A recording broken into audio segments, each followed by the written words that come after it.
What's going on, everybody? Welcome back to JJD TV. I'm your host, Josh, and today is a nice day. It's a good day for Canadians because today is the day where we get to watch our national team play. It's very cool. I'm very excited about it. We haven't been able to watch them since March, and before that, we know how long it's been, so I'm pretty excited to do it. It's the World Cup qualifier match between Aruba and Canada. It should go the way of we're hoping it, and then it puts it into the final day in the final match, which of course will be against our good friends there. Ooh, where's the camera? Make sure that's okay. Suriname. So I'm hoping to see some nice new faces here in the stream today. Hope you guys are excited. On the screen, I will put it a little bit bigger for you guys to take a look at. The starting 11's out. So we can go through it together to kind of put it, I guess, where we think it may be. And if you're new around here, be sure to comment, like, and let's get into it. So, as we can see on stream here, let's take a look, because I've just looked at it with you guys today. So we're going to take a look and see how we can put it. And a lot of you guys will probably take a look at this starting 11 and wonder why it is the way it is. Now, with the Suriname match coming up, there's going to be a lot of changes. They did it in the last time that they played. They had a strong starting 11 the first match, and then had a complete different one the second match. So today will be pretty much the same. The Suriname game will be a do or die.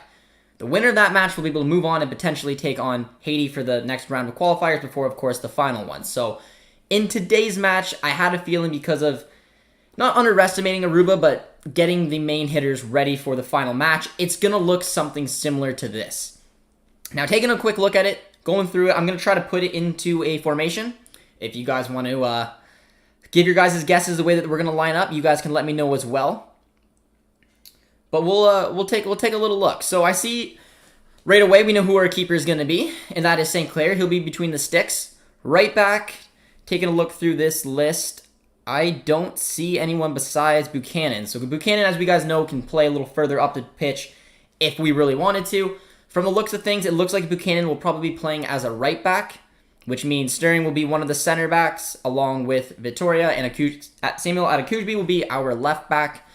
Going into the midfield, I'm assuming Liam Miller and Liam Fraser will be the two wingers, with David Wotherspoon as one center mid, and then Kai as the other, and then the two strikers, I'm assuming, will be Hoylett and potentially Cavallini. Now, Hoylett may go out on the wings, and Miller might go up front, but it'll probably shape out in a 4-4-2, which is kind of the way it's looking like right now. But we'll get a little bit more thoughts and opinions from you guys in the chat. What's good, fellas? How you doing, my man?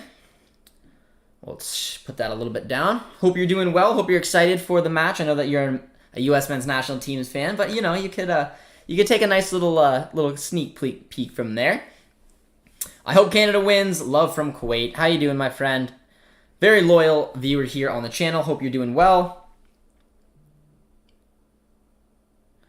And then that was the question I saw earlier. Why is David and Davies on the bench? They're simply being rested for the do-or-die match against Suriname.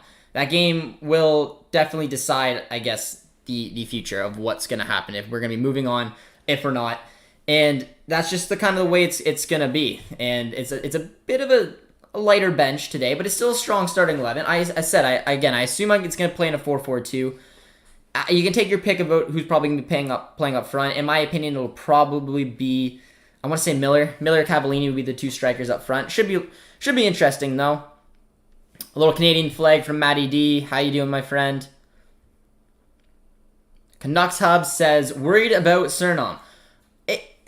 I don't know. I've been sort of cocky in my own kind of way. It's not that I'm going to underestimate Suriname, because if you take a look at where they've become from where they were, the Suriname's got a good squad. They've recruited a lot of players that are playing good football in the Dutch league, and they're not a threat. They're not someone to be taken lightly. They're not like the other teams that we've played, the Bermudas, the Cayman Islands, and then probably like Aruba tonight. They are a much stronger squad. They are going to be challenging to take on. And I mean, if we lose, it's just one of those situations where we did it to ourselves, because I still think that we're a stronger squad than Suriname would be. But if we don't get it right, and they get it right on the day, they got a good defense, they got some good leaders on that team, they got some new talent, it's not going to be as straightforward as I see it, but I still believe that we should move on. But Catalina's here, says, hi Josh, I'm happy that you're ready to watch Canada take on Aruba. Tomorrow is where all eyes will be on Mexico taking on the United States. Also, Gio's first big game. Yeah, that'll be an interesting... I'm not sure how many of you guys will be keeping an eye on that Mexico versus United States one. It will be pretty fun. We obviously have a nice relationship with Filippo, tactical manager, so I know a lot of... some of my viewers are viewers are him or have come from him, so I know a lot of eyes will be on that game tomorrow. I'll definitely give it a watch when I can. JJD, Suriname in the house. Elbow cough. How you doing, my friend? I'm assuming you're keeping a nice little eye on today's match. If you are a Suriname supporter, I know some of you guys who maybe come from JD's channel will be doing a couple collaborations with him, so it will be pretty cool. But if you guys are new around here, be sure to drop a like on the watch along for today. Of course, subscribe if you're new. You guys do know I'm a big Dortmund supporter, so British Empire's here. Says Sancho departing. It's very sad. It's very sad. It's obviously not done and dusted, but it does look like something may come in the works, which is a little scary. Which CONCACAF teams do you think will or I'm assuming you mean qualify to Qatar? It's a long road ahead. I think the three big ones that you can take a look at, I mean, the United States and Mexico, in my opinion, are the only locks. I think that Jamaica will be with all the recruitment that they've done, they'll be a good look. Costa Rica is always one you don't want to take lightly. I do think the Canadians have a good shot. I do.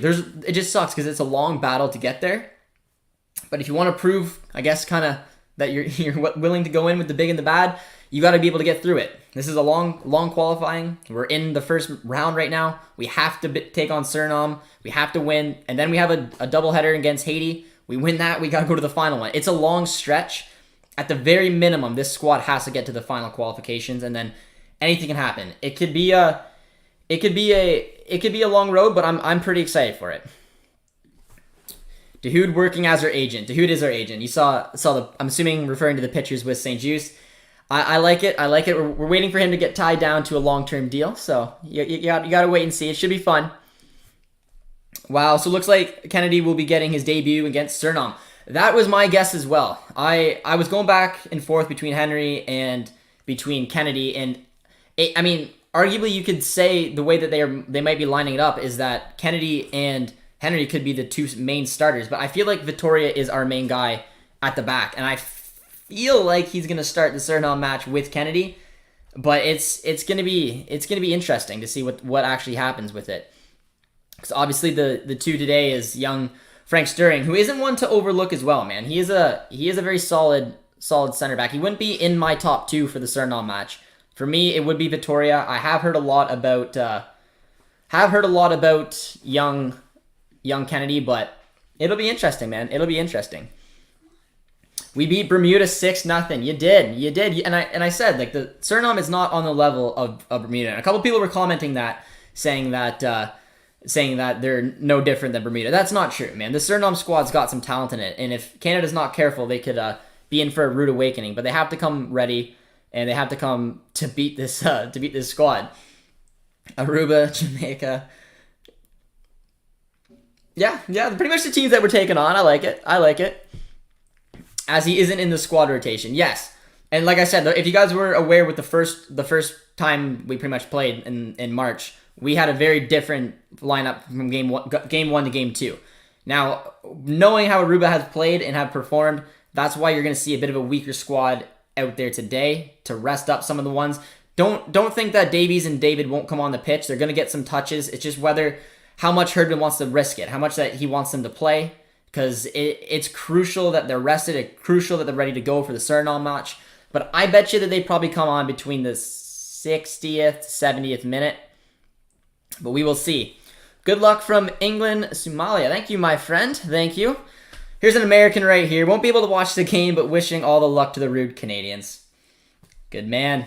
Good man, Filippo. So Filippo's from Tactical Manager TVs. For anyone who's an American watching here, I mean, you know, yeah, you could be. But he was maybe going to jump on, but he never actually game on. But he's got a big game to look forward to tomorrow. Canada's taking on of course, a very dangerous Mexicans, or the United States are taking on very dangerous Mexican side. So that should be pretty fun, but it's nice to have him here in the chat. Got some nice comments rolling in, guys. You should coach Canada team. You have the potential. You think I have the potential to coach the Canadian national team? I wouldn't go so far, but I mean, I am passionate about growing the sport in Canada. It's a reason I do enjoy doing these types of watch-alongs and meeting all kinds of other people. We have had a nice meeting with Canucks Abroad. For any of you guys on Twitter who want to check them out, they follow the Canadian men's national team players abroad very in-depthly. They do a very good job of it. So it's very cool to have some people backing us as well. But it should be an interesting game. I mean, you can't take too much from the Bermuda, Cayman Islands, and Aruba game. The real test is going to be against Suriname, and it's going to be a wild night. It's going to be interesting. I'm having a collab with JD soon, which will be fun because he obviously has a little bit more insight when it comes to our opponents there. If they make it to the next round, the next 2 qualifying games this window, yes, I'm pretty sure if we make it to the next round and we take on Haiti, they're right away. I'm pretty sure it's gonna get in this window. So I'm not exactly sure when the games are, but they are coming up very, very, very fast. Matty D enjoyed the song. We like that, but it's good to see. It's good to see. BBB supporter here. Morning, Josh. It's currently midnight in the UK. Looking forward to this game. Good luck, Canadian men's national team. Thank you, Jay, my friend. I appreciate it. Anyone who just got to the stream and wants to drop a like, it's also very appreciated. Sorry for the class of play. I'm not native English speaker. It's all good, my friend. It's all good. A little bit of love going on with the song Aruba, Jamaica. Tactical managers dropped the American flag. But let me know what you guys think about the starting 11 today. Like I said, I'm assuming it's going to line up in the 4-4-2. That is what we've been playing with. We assume when Davies does come on, he'll be playing as a left mid. It pretty much sort of picks itself, except for I'm assuming Liam Miller. I'm assuming Miller, Cavallini will be the 2 strikers, like I said, for those of you guys who are maybe just joining. Hoylett will probably be out on the left. Frazier will be out on the right. David Wotherspoon and Kai will be the 2 center midfields, with Stirring and Vittoria as the 2 center backs. And then Buchanan, who I'm very excited to see. Buchanan is one that we've wanted to tie down for a while because he's had some other options. He's being linked to some pretty big clubs. The Juventus, the Porto, and the Napoli. So it will be pretty cool to see how he does. And then, of course, Sam Adekujbi is out on the left. So and St. Clair's in that. So it's going to be pretty good. BBB Network is here. Hey, Josh, get out some Canadian talents for BBB. Well, Buchanan is the number 1 kind of young talent coming from the MLS that's being linked around. And the funny fact is that he plays a winger and a fullback. So Buchanan would be a perfect type of transfer target for Borussia Dortmund. You guys know my dream target is Jonathan David. I don't even need to get into that with you guys. You already know. But yeah, it fits. It fits what we need. Lots of Dutch players actually have Suriname heritage. Yep, Davies, Van Dijk. And I found that out a long time ago. When I used to go on Transfermarkt and you'd see the Dutch national team, you usually see a Suriname flag behind it because, yes, if you go on YouTube and you look up what a best 11 would look like if everyone who could represent Suriname did. They do have some expensive talent that chose to go for the Dutch instead, but they are recruiting pretty well, and it's good to see for the Suriname fans out there, and it should be pretty fun today. I love covering my national team, of course, and I want to show the utmost respect to everyone that we've come up against. I'm not taking the Suriname game lightly whatsoever. I do think the Canadian team is the favorites, but I do think things can go very wrong if it's not quite up to speed when we kick off there. But we'll see. Kyle Larin will make a move to the Premier League, I think. I think Larin could easily make a move. I don't know exactly where he's going to go. The Premier League seems like a natural link due to the language, due to the fact that you've seen that kind of jump before. I'd like to see it. I think that he would fit in at like a West Ham, for example, but I don't know. He's done so many good things for Besiktas. I just almost feel bad. I've grown such a little love for Besiktas, so hopefully we'll have some Besiktas some viewers here today. We had some in the last watch along, and they were always for Atiba, always for Lauren. It's good to see. But hopefully there's some new faces in the chat today, and if you are, feel free to drop a like, subscribe, and let me know where you guys are watching from. because it's different when I usually do my normal streams for Dortmund. You guys are spread all over the world, but we might actually have some people who live relatively close to me. James is here. Josh, who is a Canadian coach that do you rate highly? As a U.S. men's national team fan, our coach is our weakest link. Our coach isn't Canadian. It's John Herdman. He's English. I wouldn't say that he's I wouldn't say that he's an overly. I don't know how to describe it. Like John Herdman, he coached a lot in the women's game. He was an academy coach at Sunderland. Came over, I believe he coached New Zealand women's national team, the Canadian girls national team. So he wasn't really well received, in my opinion, when he did end up joining the Canadian men's national team. A lot of people are pretty critical on him. I think he's done a relatively good job, but I think this is going to be a real make or break for him, depending on how deep we can go into this World Cup qualifiers. Because I think we do have the team to compete. But yeah, I mean, I wouldn't say Herdman is our strongest link, but I'm hoping that he keeps learning on the job. He seems like he's very enthused, wants to get it done, and he's got a lot to prove in the next few upcoming games. I am from Suriname. Welcome, my friend. I'm sure we're gonna get a few Suriname people here today, so it's good to see. I'm excited for the game against Suriname because it's gonna be a real test. As a Canadian, I haven't been able to watch my national team play in a long, long time. It's a shame. The program's still developing. The program's still growing. So now that we've been able to see them, we'll have 3 matches in a row that relatively, well, probably, as long as today does, walk in the parks. The Suriname game will not be like that. It will be the first competitive test for the Canadian men's national team, and I'm a little nervous. I'm a little nervous for it. I'm not gonna lie, but I do think that we should still take it. What up, Tactical? Suriname is in South America. I don't think it is. Pretty sure it's in. I think it's in North America, but they're playing in CONCACAF. We'll have to see. Is there a legit stream to watch, or do I have to use some crack websites? You can purchase One Soccer. It's a new app where you could have access to all the games. Other than that, you won't be able to watch it. But, a lot of comments coming in, though. So if I skip over your comment, I'm very sorry. Just feel to ask it again. Sidolf is. Yes, he does have Suriname heritage. Davies did as well. Imagine you go through, play Haiti. David scores the winner. Haiti is where his parents are from. Yes, and if you guys watched him win Ligue 1, you saw him going around with the Haiti flag. And a lot of people were messaging me and saying, why does David have a Haiti flag? Because he could have represented David. Or David could have represented Haiti, and when we took them on and he scored against them, he didn't celebrate. Something you see in club football when you leave one club to go to another and you score against your former club, you don't celebrate. You don't usually see it with a country, so it was very interesting to see David score against Haiti, not celebrate, but he still obviously has some love towards Haiti, but I'm very excited he chose to play for the Canadian men's national team, so...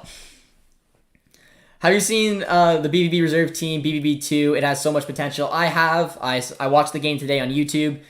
Huge congratulations to them. It's a big jump. I think it's going to be so good for developing young players playing in the 3rd division in Germany. Very, very cool. Very happy for some young players there, especially my boy Tigges and Knauf. It's very cool to see. But I think it's a big deal. I really do believe that. And just right on cue, I am a Besiktas fan, my bro. Beautiful. The Besiktas fans have been absolutely fantastic to communicate with. They have a lot of love and a lot of passion. And when it came to Atiba and Laren, they have a lot of really, I don't know, it's a really deep connection. I mean, Atiba's been playing there for a long, long time. Richie Larea is linked to Besiktas as well. Atiba's apparently said that he would like them to sign him. They got that Canadian connection, so very cool to see a Besiktas fan here. I'm sure you're probably not going to be the only one, but it is cool to see. Canucks Hub, I'm watching from Vancouver. Could have potentially guessed that, but it's very cool to see, my friend. From Ireland, Derry, very cool. Guys are spread all over the place. Do you think Dortmund are interested in Jordan, Larson, or Mullen? Heya Bay Bay. I think, from what I heard from pretty legitimate sources, is that there was a gentleman's agreement between Dortmund and Mullen very well could potentially come to play for Dortmund. I don't know the exact details. He's been linked to Dortmund obviously for a long, long time now. So it'll only have to wait and see. I heard Jordan Larson links very briefly. I was going to maybe do a player profile on him, but those have died down. So Larson, no. Mullen, yeah, very much so. I could definitely see it. Watching from Scotland, but I'm from Halifax, Nova Scotia. Do you follow the Canadian Premier League, Josh? They're about to make an announcement on One Soccer about the season. I do watch the Canadian Premier League. I have worked with Forge FC as well as York 9 FC, so I have some experience with the clubs. Met Tristan Borges a few times as well. So, I mean, I had season tickets through my work to go to the Forge games, so we went to a bunch there. It was a lot of fun. It was a good start for obviously helping development of soccer in Canada. So it is pretty cool to see. But I'm assuming you're a Halifax fan because that makes more sense. But yeah, if you want to keep me updated, I guess, on the announcement, I'm not listening to One Soccer. I have it on in the background, but I'm not listening to it. So if you want to let me in on any of it, you can definitely feel free to. Theo says, where can I live stream this game? One Soccer is your place to do it, my friend. Mullen would be very costly for us. Many Premier League clubs are behind him. They are. But I do think that there's something still there. The link has gone on for too long. It wouldn't surprise me if he comes, but Dortmund will have to put on a little bit of money to be able to get him. It's in South America, but not demographically South America, I believe. Interesting, learning a little bit more. Lucas here. I'm ready to make it to the final round. I am too, my man. I'm too. I'm getting a little nervous. I'm getting a little excited. I mean, this game obviously should be pretty straightforward. It shouldn't be too much of an issue, but it's the Suriname match, and it's approaching very quickly. And I mean, time will tell, man. Time will tell. We got a Suriname supporter in here as well. Hello, dude. I thought only Americans sucked at map awareness. Suriname is in South America. We are north of Brazil. I'm actually relatively decent at geography, but a lot of my knowledge comes on the fact of where they play. So I mean, the fact that I would have made probably a connection that they played in CONCACAF, and obviously did not get that one right. But I mean, the Suriname squad. I haven't seen obviously them play a ton of games. I've just seen a lot of the recruitment that they are doing. You the best. Well, I appreciate that, my friend. Ooh. That's a team that finally won the league in Mexico more than 23 years. Still very proud, very happy. Very cool, my friend. Very cool. I have an aunt who lives in Mexico. Lives on Isla Mujeres. So I don't know what football club that we close to, but that is very cool, my man. Very cool. Besides One Soccer, as far as I know, there's nowhere else you can watch it besides One Soccer. They've monetized the market, but you know, it's midnight in Ireland, so I gotta go. Take care, my friend. I'm back. How you doing, my man? You excited for the U.S. men's national team versus Mexico game tomorrow? Should be a very interesting one, man. Hey, Josh. Have Dortmund made an offer for Raphael Varane? They need a center back alongside Akanji who can play a highline system. They definitely have not made an offer for Varane, and they definitely will not be making an offer for Varane. They definitely cannot afford him. Would be a dream signing, but this unfortunately definitely will not happen. So no, that won't happen. But I wish. I think more of our target is more like a Jerry St. Just, for example. But you know, you never know. Am I allowed to say where you can watch it for free? If you want to put it in the chat, I mean, I can't stop you, but I mean, I had to say the only place that you can legally watch the game is on One Soccer. That is where I am watching it. Yeah, I'm going to the game tomorrow. No way. I was at the game versus Houston on Thursday. That's sweet. I'm very jealous. It's very different in Canada, man. Canada is still on relatively strict lockdowns, so you know, I won't be doing that anytime soon. But we're about 4 minutes away from kickoff today, man. Should be pretty cool. Hope you guys enjoy it. If you're new around here, be sure to subscribe, hit the like. I'm not sure how many likes we're at, but let's get let's get in it. Let's get some likes here, friends. We got to watch our national team play. It's pretty cool to see.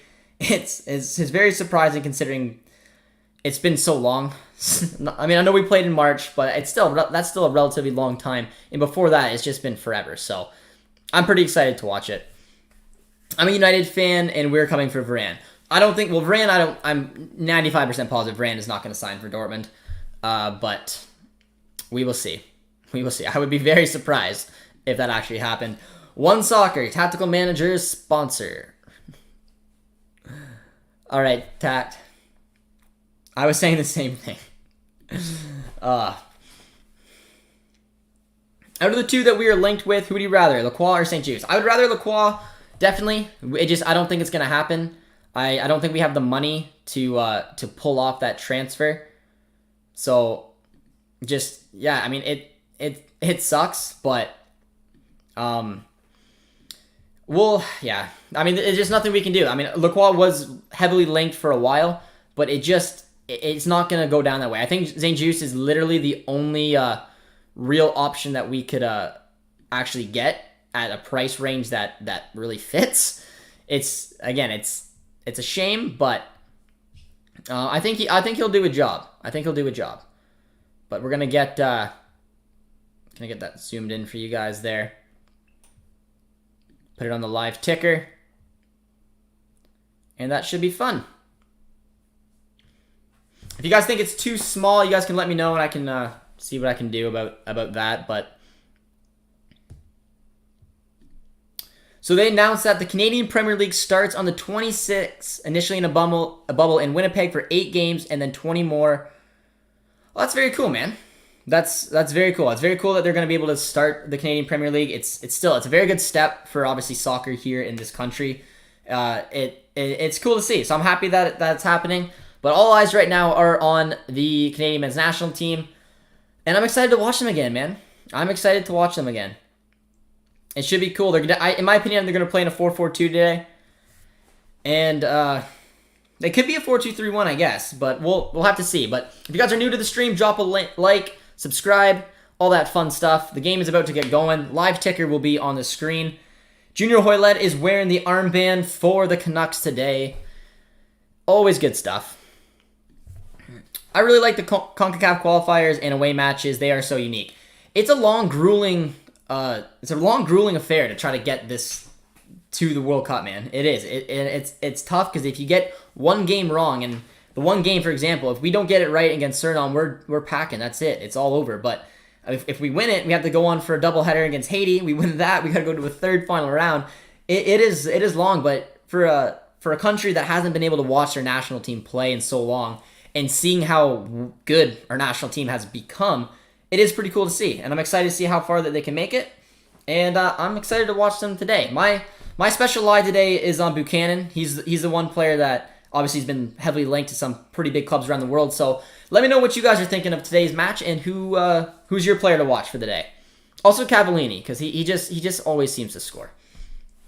How good do you think Buchanan can be? Do you think that he'll move to Europe? I absolutely do think he'll move to Europe. He's been linked to some big clubs. Juventus is one that I've heard of. I don't know exactly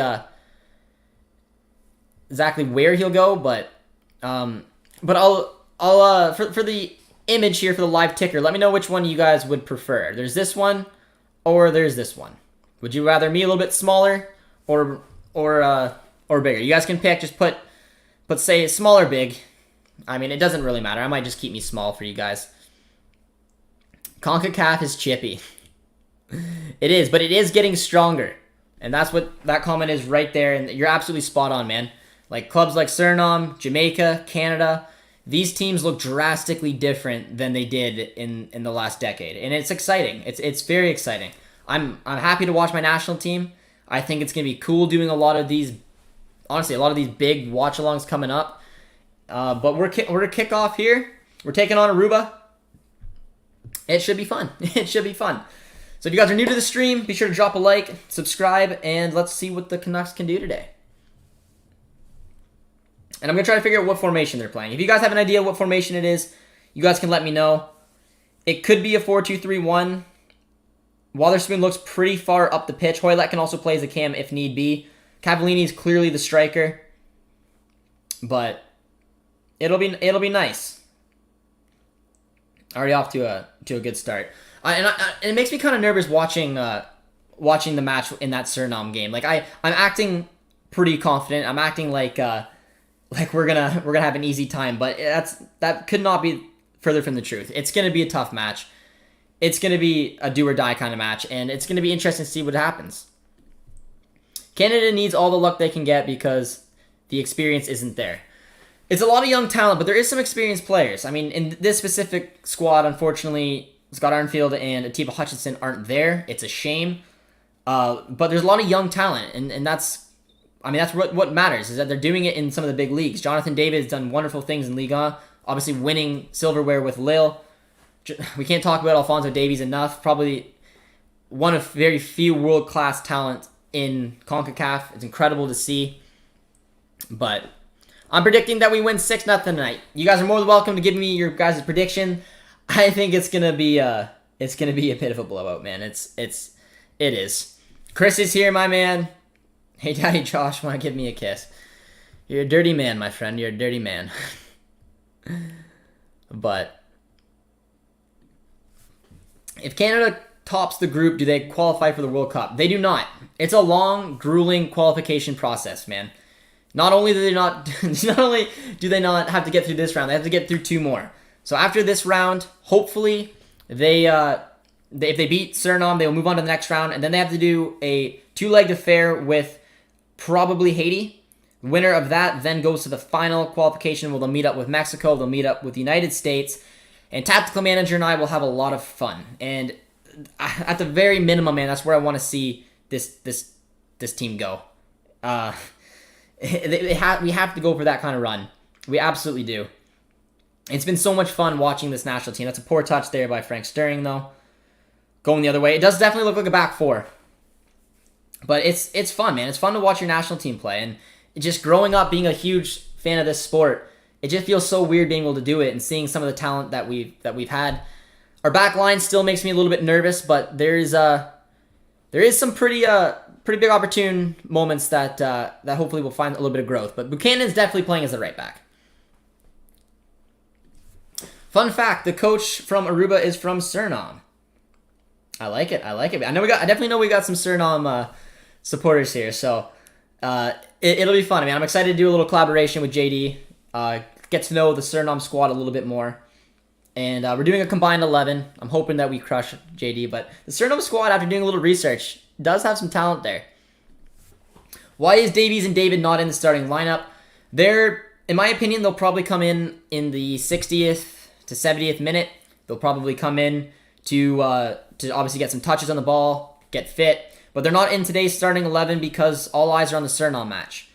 This squad on the pitch right now should easily handle this Aruba squad. And we'll get the points that we need. We'll go into Suriname. And our big boys, our big hitters, David, Eusakio, Davies, all well rested. That is at least my opinion. But they will be coming off the bench, no doubt about it. They have to get touches. They got to get a feel for this game because all eyes will be on that Suriname match, my friend. I think Canada should go to a 3-4-3 against Suriname. It would be an interesting look, and I was trying to debate on different formations we could look at, but I don't think Herdman is very comfortable with doing that. I truthfully believe he doesn't know exactly what formation he wants to go with because he's got that awkward situation of, like I said, that world-class talent that is Davies, who plays as a left back for Bayern, albeit a very attacking left back. But for this Canadian men's national team, you cannot stick him on left back. As a wing back, would he be useful? Definitely. But I think playing a 4-4-2 gets Atakujbi in the starting 11, which is very important. And it still gives Davies a bit of a free role where he can go up and he can attack as well as he can come back and he can defend. And the other main reason I wouldn't want to go with a 3-man center back pairing is because looking at this team, our weakest spot is our center backs. So I definitely don't want 3 of them on the pitch. I think playing a 2 center back role is important. Vitoria is going to bring a lot of experience. He plays in a very good league in the Portuguese league. And then Henry or Kennedy will probably be his partner in that Suriname match. Gets Atakujbi out on left back. Probably Larea will be a right back. And then you can obviously put in a couple of the wingers. Davies will play on the left. Hoylett or Buchanan potentially can play on the right.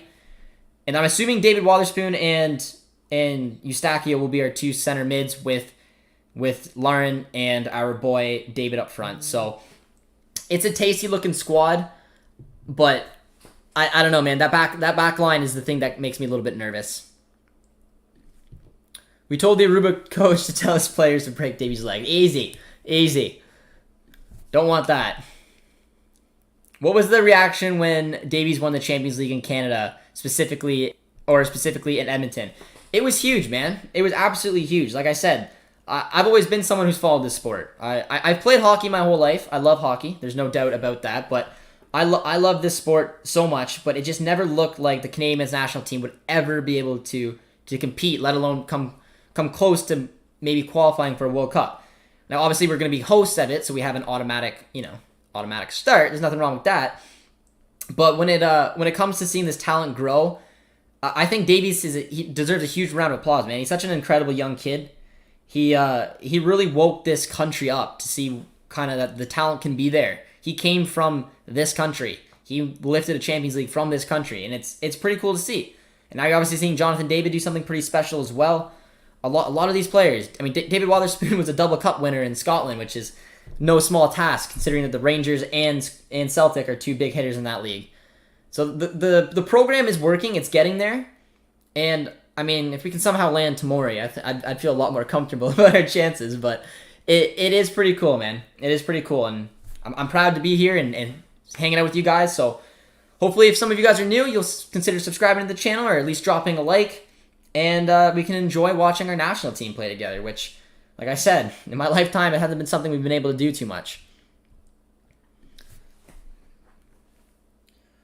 There's a little bit of pressure coming in from Canada, though. They will be playing a lot on the wings today.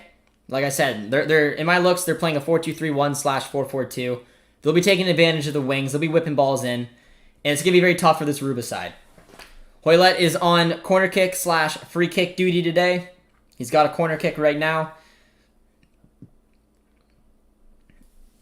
But I wanna see Buchanan get up the pitch a little bit, because I think he's gonna be super important to this team.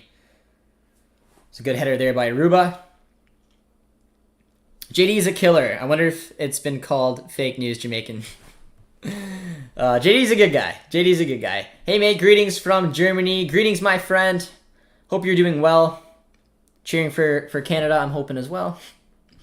I just bought one football to watch the game. You're telling me it's only on one soccer. My man. I mean, one football. Yeah. Unfortunately, it's only on one soccer. That's funny. There's two.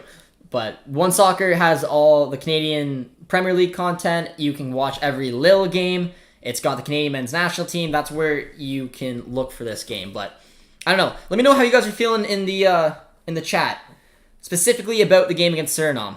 You guys got faith in this team of ours to move on to the next round?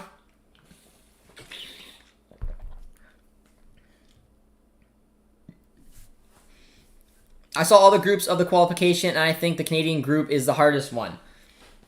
Like I said, the Cayman Islands, Aruba, and Bermuda aren't obviously huge tests. There's nothing like that. But Suriname is a good squad, and only one team can move on. So one of these countries are going to go through. One's going to crash out at the early stages. It's a shame. The Suriname team, like I said, is a lot better, man. They're going to work for the future. They're doing the right things in the recruitment process. But I mean, this is Canada's to lose. We have to top this group. Maybe a 3-2-3-2 formation would be better for Canada. I get what you're saying. I do. I don't think there's a way I personally would back that's a good touch right there, into the box. Taking a look. Does very well. The Aruban keeper. But the only reason I couldn't go for a back three, like I said, is it's the weak spot of this team. And I don't see a way to justify getting three on the pitch. I don't. I think we could only play with a back four. I think Sam Adekuji needs to be on the pitch. He's a good left back, has good experience playing over in Norway. It gets Davies up the pitch a little bit more. But it's going to be a tactical decision. It's going to see what Hurban's made of, because in my opinion, 4-4-2s can be difficult to play. They can be played to some success in the CONCACAF. But when it comes to taking on the States, taking on Mexico, he's going to have to be very, very careful of how he approaches each match. That's a good steal right there. Nice ball. Oh, very good defensive play. We haven't got a goal yet. 10 minutes in. We do need these 3 points, though, so it's going to be very important for us to pick something up here. I think Suriname is developing very good, and that they'll move for some more players who can also play for the Netherlands, as they should. A lot of players can represent both, and it will be interesting to see. Do you think that Kyle Larin will transfer to a bigger European club? I do. I think that Besiktas will maybe look to cash in on him. I think that he's got the talent. I've been a big fan of watching him this year. I've always liked following Besiktas. They're my Turkish club, mainly because of Atiba. But when Kyle Larin went there, and now Richie Laryea is linked there, I mean, they gotta love and they gotta link for the Canadians. So I think that he's proven this year playing out on both wings, playing as a striker. Speaking English is obviously very important when being linked to a Premier League club. So I see him probably moving, but if not this summer, next summer. But I've been very impressed the way that he's progressed, and he's doing it as well for the national team, which is all you can really ask for. But it's a poor ball. We're playing a little bit sloppy from the back. The Aruba squad is pushing up the pitch a little bit more than I would like. But Atakujbi's got the ball right now, coming up with a lot of space. Aruba kind of went on their first little attack there, which put a lot of their players up. Nice little ball there.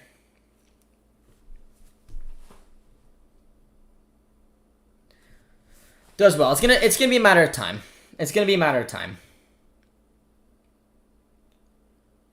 I'm gonna wait for Cavallini to get involved. When Lucas Cavallini played in, I believe it was the game against the Cayman Islands where we won 11-0. I said watch him get a hat trick from the bench because, he had a very poor game against Bermuda where he obviously missed a ton of chances. But I was a little bit rust, but when he comes to inform, Lucas Cavallini can put the ball in the back of net for this national team. And he's definitely done that in the Cayman Islands, and I wouldn't be surprised if he does it here today. Seems like we're getting a little flustered, though. 12 minutes in, the last 2 games, and that's what makes me a little bit nervous to see what this Canadian men's national team can do when pushed back a little bit. The game against Suriname will have that. The game against Cayman Islands, the match against Bermuda, probably today it won't too much. Just obviously given just the pure quality of the 2 squads, but they're 13 minutes in, and Aruba's done relatively well. They've been sloppy from time to time. That was a poor ball there, and we've had a couple of them. We've given the ball away a little bit too much for my liking. But Stirring did pretty well there to try to win it back, and then a tough challenge and a bit of a foul. What was your reaction when you lost Tomori to England? Because as an England fan, I feel like he should have been robbed. I was gutted. Apparently, a lot of people are telling me that there is still a chance that Tomori could represent Canada. I don't know if any of you guys in the chat have any more in-depth knowledge on that, but I was told with the new rule, potentially, even though he has had a couple caps for England, he could still play for Canada if he chooses to. Now, he's picking his career up pretty well in Italy with Milan. So, I don't know, maybe he just completely cuts out England. Doesn't play in the Prem anymore, doesn't play for the England national team. He wasn't selected for the Euros. There's definitely a door open for Canada in his position that, I'd be desperate to get Tomori, but I'm not holding my breath on it, but it would be huge. But I was pretty gutted because it's an area where that Canada soccer needs to figure out how to develop a little bit more. We got a lot of good attacking outlets, and even some midfielders that we've had over the years have been incredible. But the back line has always been an issue, specifically in the center back position. So it would be curious to see if Tomori ever did make that jump. But again, I wouldn't bet on it. The only reason I have that in the back of my mind is if he keeps getting snubbed by England and knowing that Canada will be at a World Cup in 2026. You never know. Davies and David on the bench. Getting rested up for Suriname, my man. Well, actually, Canada qualified for the 1986 World Cup in Mexico. They did. In my lifetime, in that sense, 1996, when I was born, unfortunately, they haven't done a whole lot, except for, obviously, they have. They won a Gold Cup in 2000, which was incredible. I just, unfortunately, didn't have a memory of it. since I started following, which probably would have been when I was like 10, started actually keeping an eye. Dwayne De Rosario, my boy.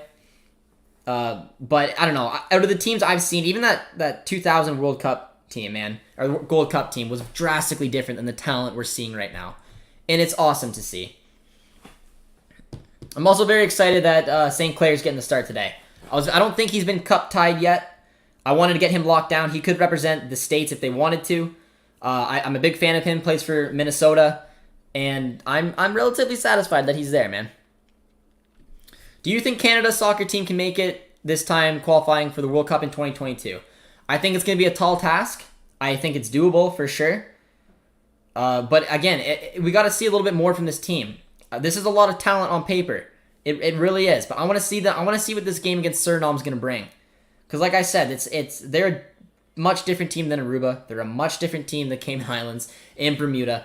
They're gonna be a real first challenge, followed by Haiti, and then finally, of course, taking on the big hitters of the CONCACAF, which I'm desperately hoping our country can do it and can make it there, man. It'd be incredible. I'm excited for the watch-along that we're going to be doing on the Suriname match, but I don't know. We're going to see. I'm not going to ever say that they don't have a chance. Beautiful ball. There's Lucas Cavallini, back of the net. And I said this boy can put the ball in the back of the net when the time comes, and he did exactly that. He had a game I've never seen before in that Bermuda match, but then he backed it up with a hat trick. And today, good work through the wings, like I said. That's where we were going to focus on a little bit. Hoylett did very well with Kay. Mark Anthony had a couple little step-ups, and he had a right-footed, weak-footed cross into the box, and Lucas Cavallini with a perfect run. Takes a little bit of the pressure off, and I think you'll see this Canadian team playing a little bit more relaxed now, but it was a beautiful, weak-footed cross from Mark Anthony Kay. Very well done. And Lucas Cavallini with a nice header, bottom corner. You gotta like it, friends. There we go. 1-0 for Canada. Puts us right back where we want, top of the group, and puts us in a comfortable position going into the Suriname match. There's a lot of comments coming in.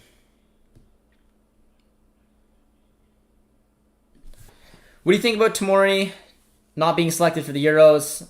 Should he have stayed with Canada? Well, like I said, and again, hopefully someone's got a little bit more knowledge on it. It's a nice little touch there. Oh, good shot. And is it a penalty? Looks like it might be. But I don't know if he regrets it, because I think he still has the opportunity to represent Canada if he wants to. If CONCACAF knew Suriname would get pro players, they would not have put us in the same group with Canada. The Suriname squad does look a lot better, man.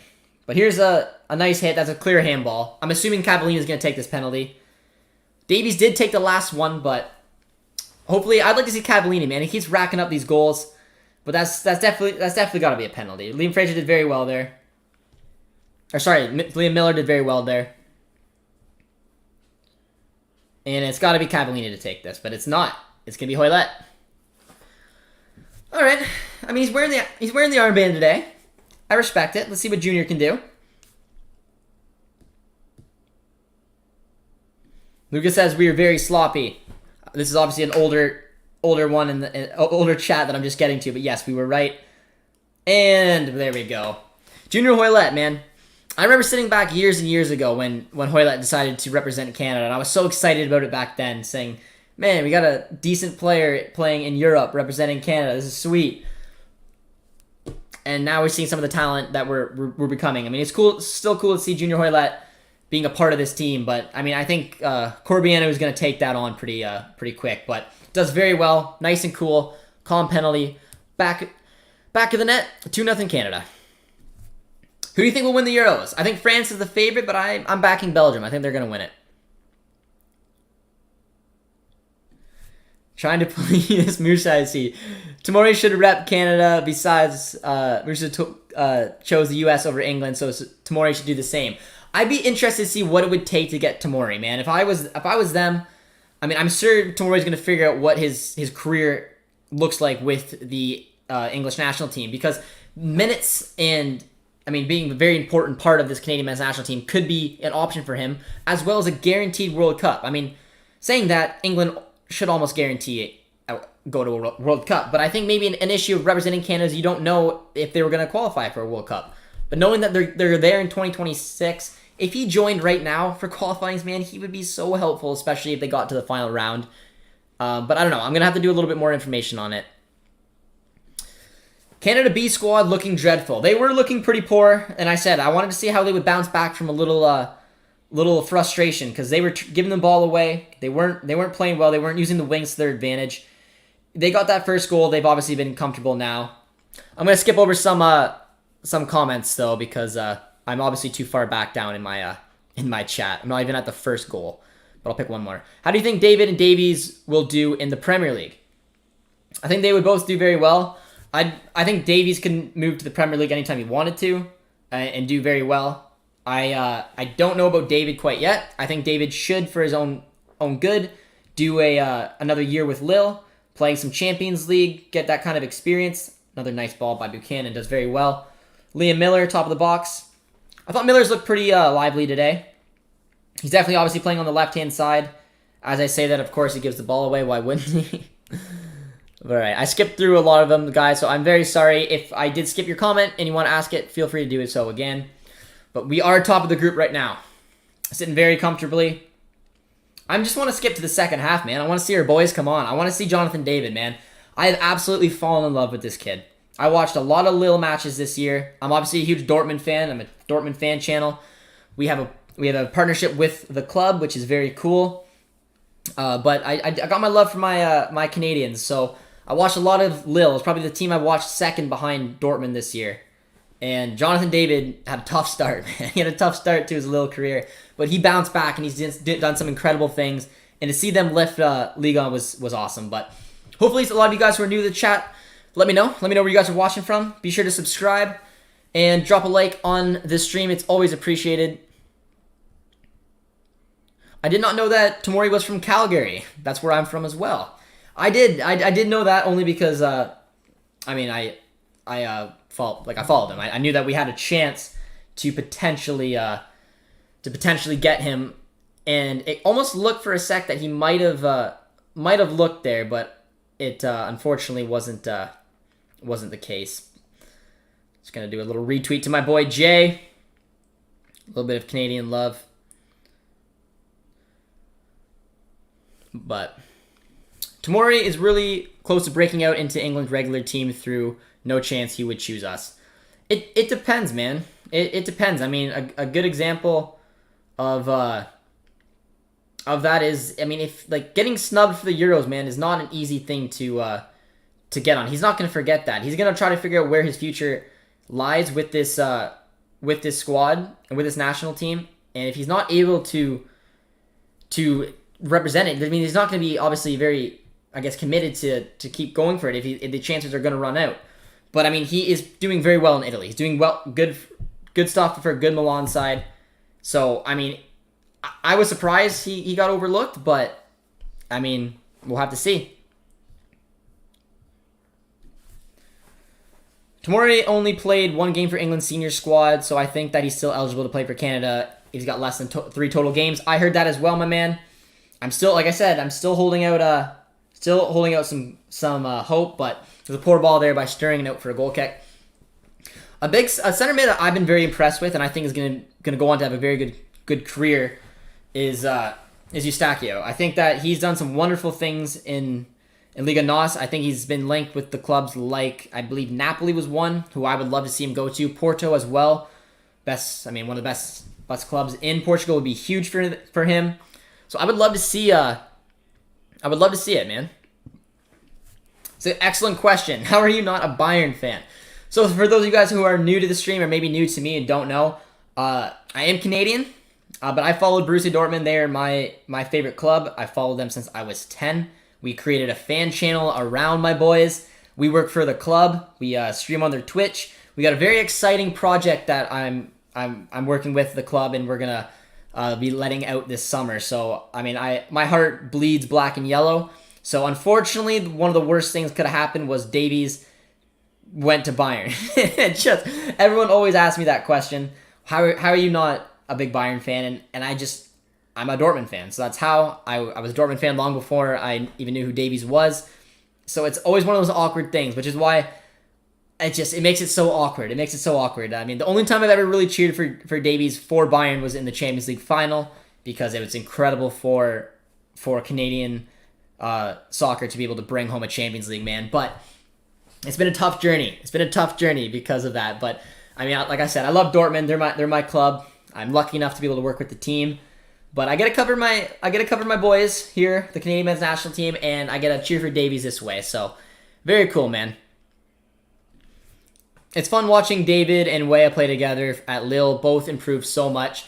Yep, tactical manager and I have talked about a little bit of love for that Lille squad. I wanted to stream that last match of Lille because to obviously celebrate the season. I was gonna see if Filippo wanted to come on because we got an American, we got a Canadian, but Filippo and I are, as well as they got clearly some love for each other on that squad as well. So that Lille squad is going to be picked apart apparently this summer, which is a shame.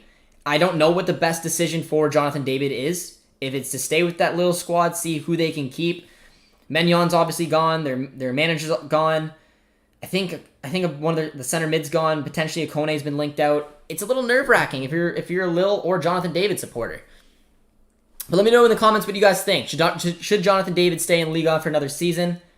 Continue with a Lille squad that looks drastically worse but does have Champions League football? Watching from Edmonton, my man.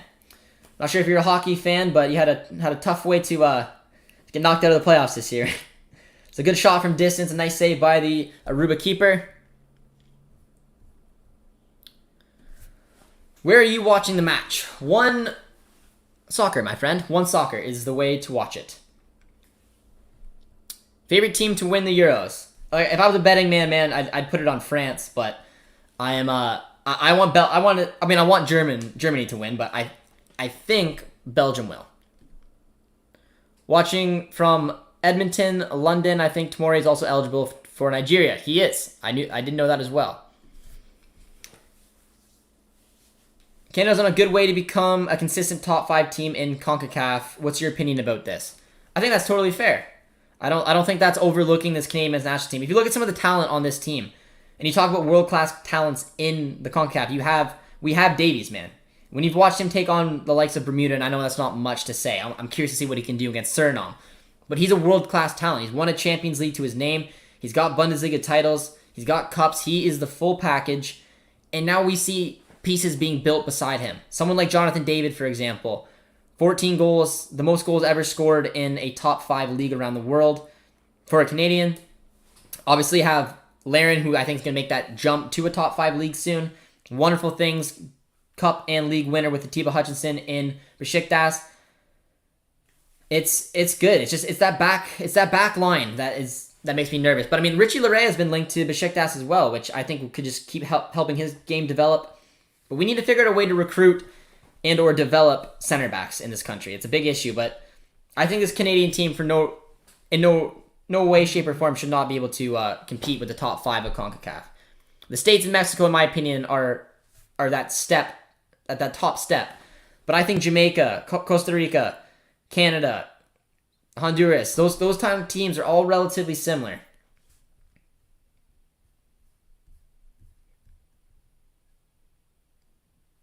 Appreciate the retweet, Josh. You were really fussed about this game, or is your attention more towards Suriname?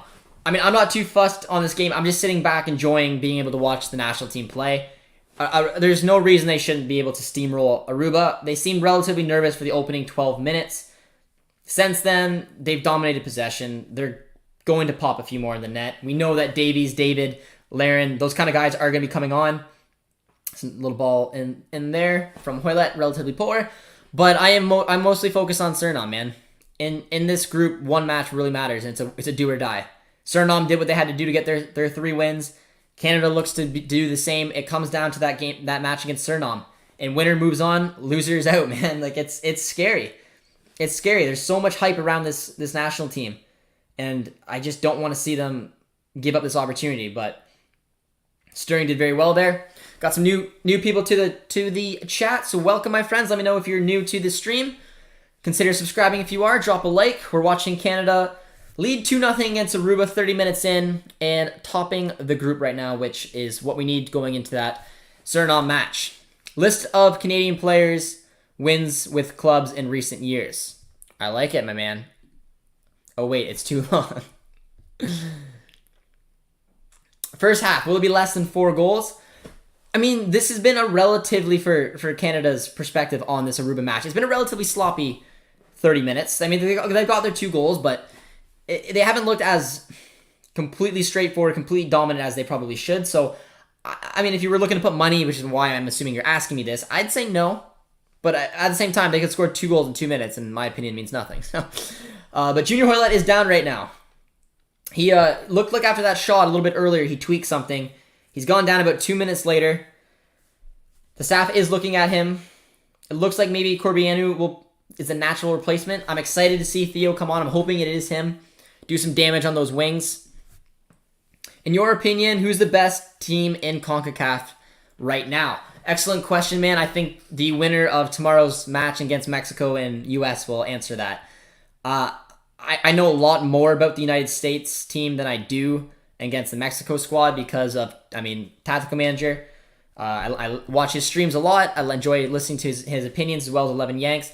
As well as it feels like a lot of the United States players have been a little bit more in the media. I mean, playing for the likes of Chelsea, playing for City, playing for Dortmund, Gio. I've followed him very in-depthly. I really enjoy Gio Reyna. So I think Weston McKennie as well. I think if that team can get it right on the day, they're the best team in CONCACAF. However, I think that Mexico is no easy task. Without Raul Jimenez, I don't think Mexico does as big a threat. But when Jimenez is in, he's someone who's going to be scary, and he completely changes that outlook of that Mexican side, in my opinion. My Avalanche lost last night. They still look pretty good, my man. But, I mean, the Knights have had so many shots. They dominated the Avalanche in shots.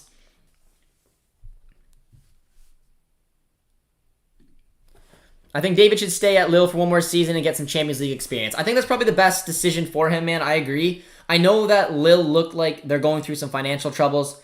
They've lost their manager, which sucks. I think losing a manager is a huge thing for the development of Jonathan David, but I do still think there's going to be some talent in this Lille side. They're going to recruit some different players as well. They got Champions League football. He's used to Liga. I agree. I think he should absolutely play at least one more season. See what kind of numbers he comes up with, and then maybe take a jump at that point to Dortmund, obviously. It's the natural look. But do you think Germany will advance in the group? I do. I think even if they finish third, which is where I put them in my predictions, I do still think that they could go through. And as you guys know with the Euros, third place in the group doesn't make or break you. I mean, Portugal finished third in 2016, and they went to win the trophy. So, is one soccer free? It is not, my man. I believe it's $75, $79 for the year.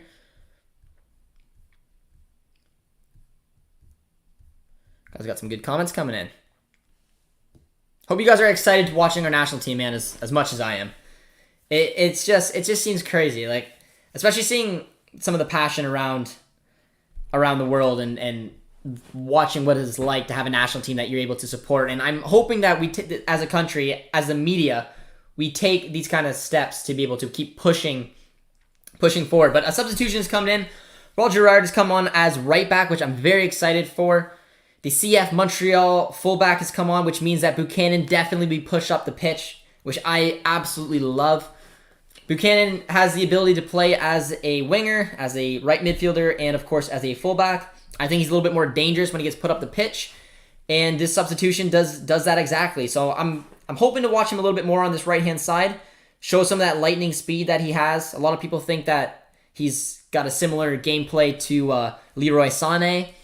I do see it. I think a lot of people think that because they kind of look alike, but since Fonzie has won the Champions League, has football grown in Canada? Absolutely it has. There's a lot of steps being taken. There's small steps, which can be frustrating from someone who, again, like myself, who loves this sport. It's like I said, I grew up in a small town of 2,000, man. No one at all in my town can speak to me really about this sport. So seeing it actually grow and being able to follow it a different kind of way in my national team has been incredible. Davies deserves a huge round of applause, man. He's lifted this look up, and it's been absolutely incredible.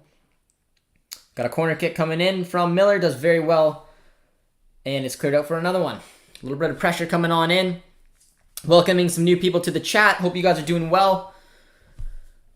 Be sure to drop a like. Let me know where you guys are watching from.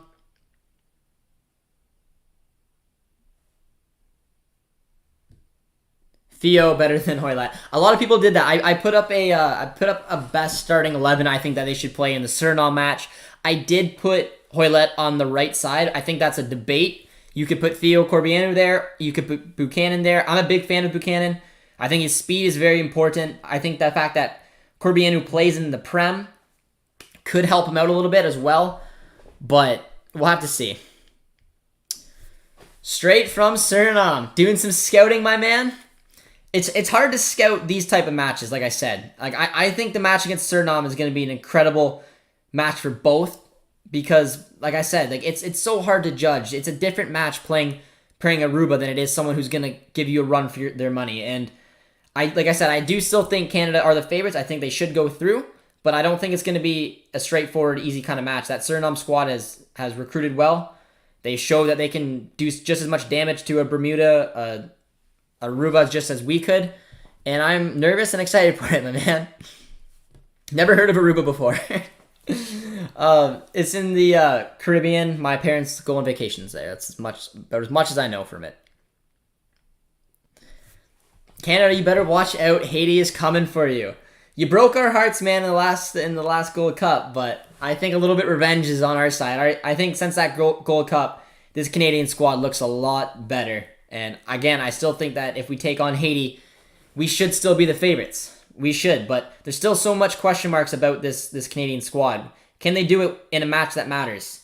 Can that back four get it together? Can John Herdman figure out the proper tactics to be able to adjust to different systems? Liam Miller has done very well today, though. I've been very impressed with him. Let me know who's been your guys' standout players. A list of winners: Canadian Premier League, Canadian Cup, Open Bundesliga, the U.S. Open. I was going Open Bundesliga. What are you reading? The U.S. Open Cup, the Bundesliga, Liga, the Pokal, Champions League. That's a very cool one as well. The UEFA Super Cup, the Turkish League, the World Cup, the Club World Cup, Turkish League, Serbian League, Serbian Cup, and both of the Scottish Cups. A lot of silverware brought home by Canadians abroad this year. Very cool to see, my man. Seeing this country grow, it's good to see. I hope you guys are enjoying it. Drop a like if you're enjoying watching your national team play, as well as a sub. It would mean quite a bit to me. What time do you have in Canada right now? It is 8:30 at night, 8:30 p.m. here in Canada. Game started at 8 o'clock. 38 minutes in with the boys up by 2.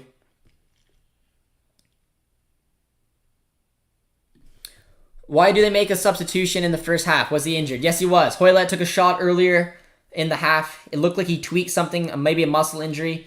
Didn't want to risk it, so they made the substitution. Otherwise, the substitution would not have been made.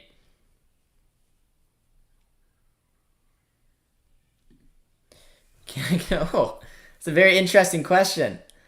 I don't know, man. I don't know. Jane, I honestly have no idea. I don't know what I would tell you.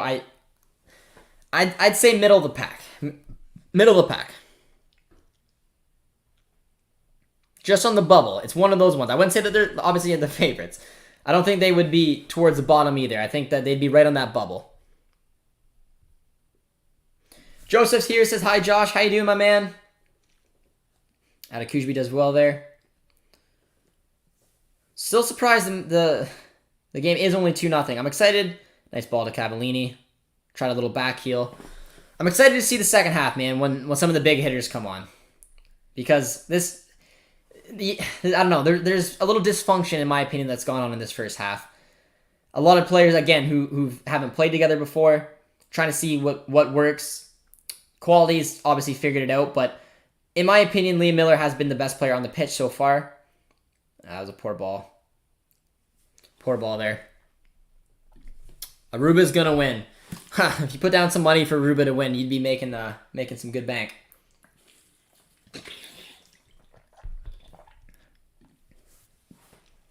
Doesn't Miller play for the Liverpool U23? He does not. He was loaned out to the third division in which would be championship, then 1. I was trying to figure out 1, 2. He plays for Charlotte and had some good minutes this year. But he does belong to Liverpool. But got 134 of you guys watching in the chat today. Be sure to drop a like, subscribe if you're new, and let me know where you guys are watching from. Very curious because we seem to have some people all over the world, which is pretty cool. Now, I mean, we are a Dortmund fan channel. We do work with the club, so it makes sense that maybe some of the Dortmund supporters are here, but I'm curious to see if we have some new faces in the chat today. Are you confident Canada will beat Suriname? I am confident. But I am nervous because it's not a guarantee. This sport is built on upsets, and I think that the favorites going in is Canada. I think that they should win. I think that they will win. But it's football, man. If Suriname can lock it down on the day with their back four, which is a strong back four, got some real leaders in that squad, they can make it tough.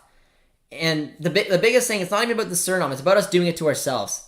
It's about being in a position like this, which is a position we haven't been for a long time. And seeing if Herdman can do it on the day. And it does make me nervous, but I have a good feeling. I really do. Corner comes in from Miller. Attacked well, but defended even better by Aruba. Nice little ball out there. Has Borjan lost his place in goal, or is it just being rested? All the best from England. Cheers, my friend. He's not lost his place in goal. I do believe Borjan will be our starter in all the big games this summer.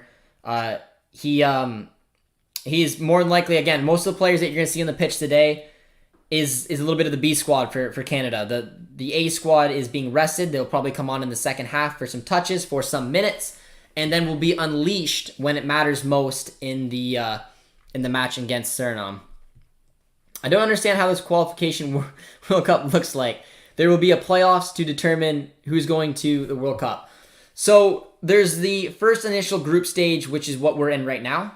The winners of those said group stages then go on and take on each other in a aggregate 2-leg affair. If we win our group, we will take on, if we presume that Haiti win their group, we will take on Haiti in a 2-leg affair. Winner of that will then get put into the final group where they will take on the likes of Mexico, United States, and three of those countries will have automatic qualification to the World Cup, with one doing a play-in style. So it is confusing, but it's very interesting, especially if you're one of the countries like Canada who has to do the long way in.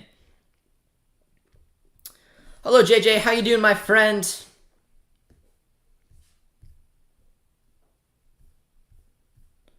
Quite a bit of comments here. Holy, I'm sorry, guys, that I've let you down. I'm from Aruba. Welcome, my friend. Hope you're doing well. Probably cool to see your national team play as well.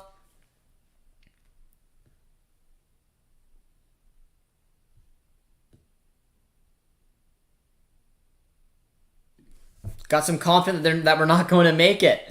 I think we will, man. I think that we're a much better squad than Haiti is. And I think we're a better squad than Suriname is. Doesn't mean anything. Doesn't mean anything on the day, but this squad, and with the hype around it and the talent we have, should be going to the final stages. And they should be competing with the likes of Jamaica. They beaten the States not that long ago. I think that we've gotten better. It was a poor ball out from the back there. Intercepted very well. Can we get a third? Oh, it's a poor ball. It's a lot of sloppy play. I would like to see our big hitters get on, man. There's been a lot of sloppy play. We did well to win the ball back there. Those are the kind of chances you got to put in the back of the net. You say it's 8:30. It's 8:39. Is it really 9 minutes late? Okay, then if I said that, then I was mistaken. It's 8:45 p.m. right now in Canada. Canadians think that the Bundesliga is the only good league in Europe. I'm Canadian, and I definitely don't think that.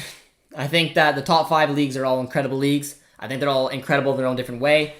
Premier League is, I mean, it's got the most talent there. There's no denying that. I'm a big fan of La Liga. Love watching that league as well. I watch a lot of the Bundesliga. Like I said, I have a partnership with Borussia Dortmund. This is a Borussia Dortmund fan channel. In the summertime and in friendlies, we get lucky enough to watch our national team. I like streaming with them and communicating with you guys. But no, I mean, I grew up watching the top 5 leagues. Not Ligue 1 as much, but like I said, this year I watched Ligue 1 quite a bit because of Jonathan David. Watched the Bundesliga a lot. I've always been my favorite league to watch, but I have watched a lot of Premier League football over my years as well. What a run there by Miller. Does very, very well. He should have took a hit. Should have took a hit.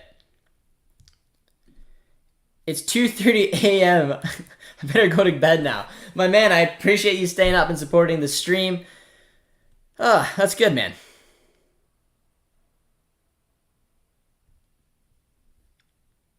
Like, you mean 4th or 5th? Yes. I mean, I think if they make it to the final stages, I think Mexico, United States will be top 2. It's a good ball in. Does very well there. 1 minute added on before halftime. But I think that they have a chance, man. I do think that they have a big chance. I think Jamaica will be tough. I think 4th. If you're going to ask me where I'd place them, I'd say 4th. Just because I don't know. I don't know, man. It's going to be tough. They do have a lot of talent. That's a beautiful ball there. There we go. Cavallini, 2nd of the night. That's the 3rd before halftime. I did say they wouldn't get 4, but that was an excellent run by Buchanan. That's what I wanted to see him do up that pitch. The unfortunate knock to Hoylett meant that Buchanan got bumped up from right back to right mid to do these kind of things. It was a beautiful run. Shows his strength and awareness to fight off the defenders. It looks offside to me. I don't know if you guys see it the way I just saw it, but Buchanan does do very well there and does a perfect cross to Cavallini to touch that in the back of the net. In my opinion, that looked offside, but hopefully Suriname wins. My friend, no way. Come on. You from Suriname? I am not from Suriname. I am Canadian. But that is halftime there. The goal stood. Cavallini picks up a brace. Now I can get a little bit more involved with the chat with you guys. Hopefully you guys are doing well. What app is this? You can watch the game on One Soccer, my friend. New background. My man, how you doing? What time is it for you right now? Can't remember if you're in Canada or not. I believe you are. It is a new background. I thought it looked good. Producer T did it. Producer T is not with us today. It's his 10th year anniversary with his girlfriend, so they are out having some fun right now. Which is why the setup looks a little bit different. What I've seen so far, the Canadian squad looks very disorganized. I absolutely agree with you. In this condition, they won't make it to the next round of World Cup qualifiers. They are very disorganized, man, but it's hard to put a lot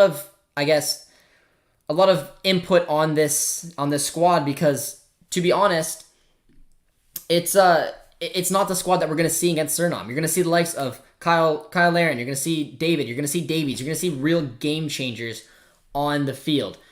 It's a very different look, but I agree with you. This has been a very sloppy first half. This Aruba side is not very good. Yes, we are up 3-0, but there's a lot of little things that against a team like Suriname, this isn't going to fly. 3-2, Aruba, full time. That aged well, my man. Watching from Peterborough, about an hour and a half from Toronto. I'm closer to London, my man, so you'll probably have an idea where that might be. Canada versus Suriname might be a draw, so Canada will be the first on goal difference. That is true. If Canada do draw in the Suriname match, it is obviously us going through. I still hope that we can put up a fight and actually win it comfortably. But it's going to be interesting, my man. Hi from Colombia.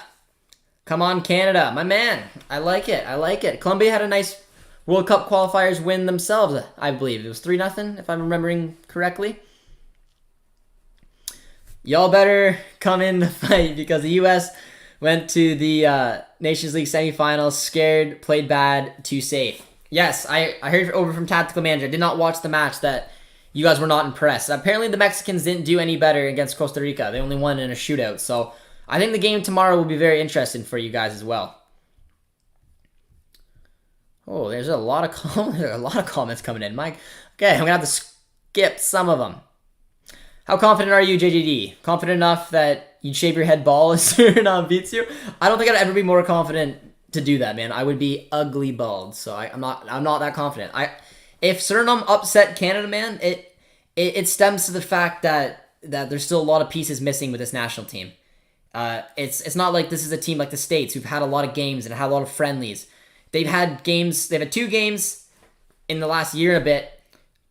This is their 3rd game, both against matchups that just aren't up to par. The Suriname will be the first test. And if you get it wrong in your first test, you're done. So I'm not confident enough to shave off my head, man. No way am I confident enough to do that. But I take your point that it's not, and I said it's not a done deal. Good to see Aruba playing the old 5-5-0 in defense. Yeah, and that's about all that they can do. That's about all that they can do, man. Have you ever had to wear a Bayern jersey? I have never had to wear a Bayern jersey. We'll never wear a Bayern jersey. Sorry, Davies, my man. If I ever got you on the back, it would be back of a Canada jersey. But if I'm gonna get a Canada jersey, but I'm gonna put David on the back. I think. Let me know who you guys would put on the back of your jersey if you got one. Does Suriname have to worry about this? I'd be very worried about this Canadian team. Now, the team on the pitch right now has not played some good football. They've had some spurts, but they have looked very disorganized. But it's so hard to say because, again, this isn't going to be the squad that's going to take on Suriname in the next match. Jay's here. Update the profile picture to match the one on Twitter going off now. It's 1:47 in the morning. Thanks for the stream, Josh. Best of luck to Canada. Take care, my man. Hope you get a good night's sleep. I don't think Suriname has a thing to worry about. It looks pretty sloppy and lackluster. It's hard to say that, though, guys. Like, you guys who are trying to analyze this match, I hope you do realize this is not going to be the squad that plays. Now, I know there's going to be some players that will be on the pitch from today's match and the Suriname match, but saying that this squad looks disjointed, a bunch of players haven't played together, is fair. But it's not going to be the team that you're going to see on the pitch. You don't have your three big hitters. Arguably one of the best top threes you could find in CONCACAF together. That is what Suriname's got to be desperately scared of. Now, what Suriname should be excited about is seeing that this game didn't go as smoothly as they were hoping for, but it's still 3-0 after the first half, man. In my opinion, I think that anyone's game because of Canada and Suriname will have good players. I'm still not ruling out Suriname wins. I'm not ruling it out either. I'm just saying that if Canada can't pull it off, there's going to be a lot of question marks asked around this. Guys, this is like a bench team because the best players are on the bench. They are. But they'll be coming on in the second half, guys, and we will be excited to see it. Oh, that's not what you want to see. Canada 2, Suriname 3. It's gonna be one heck of a watch-along, man. It's gonna be a very intense one. It's gonna be, for me, feeling relatively relaxed like the first opening three matches. It's gonna be a game that matters and matters desperately, man. And I am a little nervous for it, but I'm pretty confident that Haps and Donk will step all over the Canadian offense. Oh, that's cute. That's cute. Nothing against those players. I mean, they play in the Turkish league, which is a good league. They play in the Dutch league, which is a good league. But I mean, I'm gonna back David, Davies, and Laren every day of the week. But it's a real shift. I mean, I think Suriname's strength will be their defense, and I think that Canada's will clearly be their offense. Now, I'd say Suriname's offense is relatively similar to Canada's defense. Like, I'm not overly impressed by their offense. I think Becker's a good winger. I've watched him a few times through our matches with Union Berlin. They got some players who are playing in leagues like Cyprus, Israel, I believe. But again, on paper, on talent, on ability, this Canadian team should be going through. Alfonso is not playing. He will be playing hopefully in the second half. Still disappointed I bought one football pass thinking it was one soccer. I feel bad for you, my man. I feel bad for you. I'm not going to lie. It's not a bad deal, man. One soccer is not a bad deal. It's like $79 for the year. You get every access to the Canadian men's national team. If you do enjoy supporting local with the Canadian Premier League, I use it mostly this year for the Canadian men's national team, and I've watched pretty much every Lille match, which is cool. And Becker on the wing. Yeah, I mean, again, but I would take Davies and David and Lauren, my man. Even Buchanan. Canada better go for the win versus Suriname rather than looking for the tie. Absolutely agree with you. I think that could be hard to do. If you go for a draw and a team that is going to be set up well to defend and well organized. I mean, the Suriname squad looked very good in their match against Bermuda. And if they're able to lock it down and Canada doesn't go for it and they get hit on a counter with the speed of Becker and some of the wingers that you guys touched on, it could be scary. But there are a lot of Suriname supporters, so I hope you guys do know I have the utmost respect for your guys' national team. I think it's very cool that you guys are recruiting players and being able to come up and compete with the likes of the CONCACAF. And I wish you guys all the best. Unfortunately, I hope and think that Canada will win, but I will enjoy watching the match with you guys together as well. So I read that Brazil is boycotting the Copa America because of a COVID spike in Brazil. Messi and Suarez might follow suit too. Did not hear about that. That would be a huge shame, man. That would be a huge shame. Canada has no chance playing like this, even without their full squad. Again, that's just not a fair assessment, my man. You can't judge a group of players that will not be the same group of players that will be playing in the Suriname match. You can't. I love Young Miller. I love Cavallini, Buchanan as well. They're very different players in the different front three you're going to see. And another thing is the midfield. That matters as well. I mean, like, Eustáquio is going to be very important. I think he's going to be the most important midfielder in this squad for the foreseeable future. He's one for the future.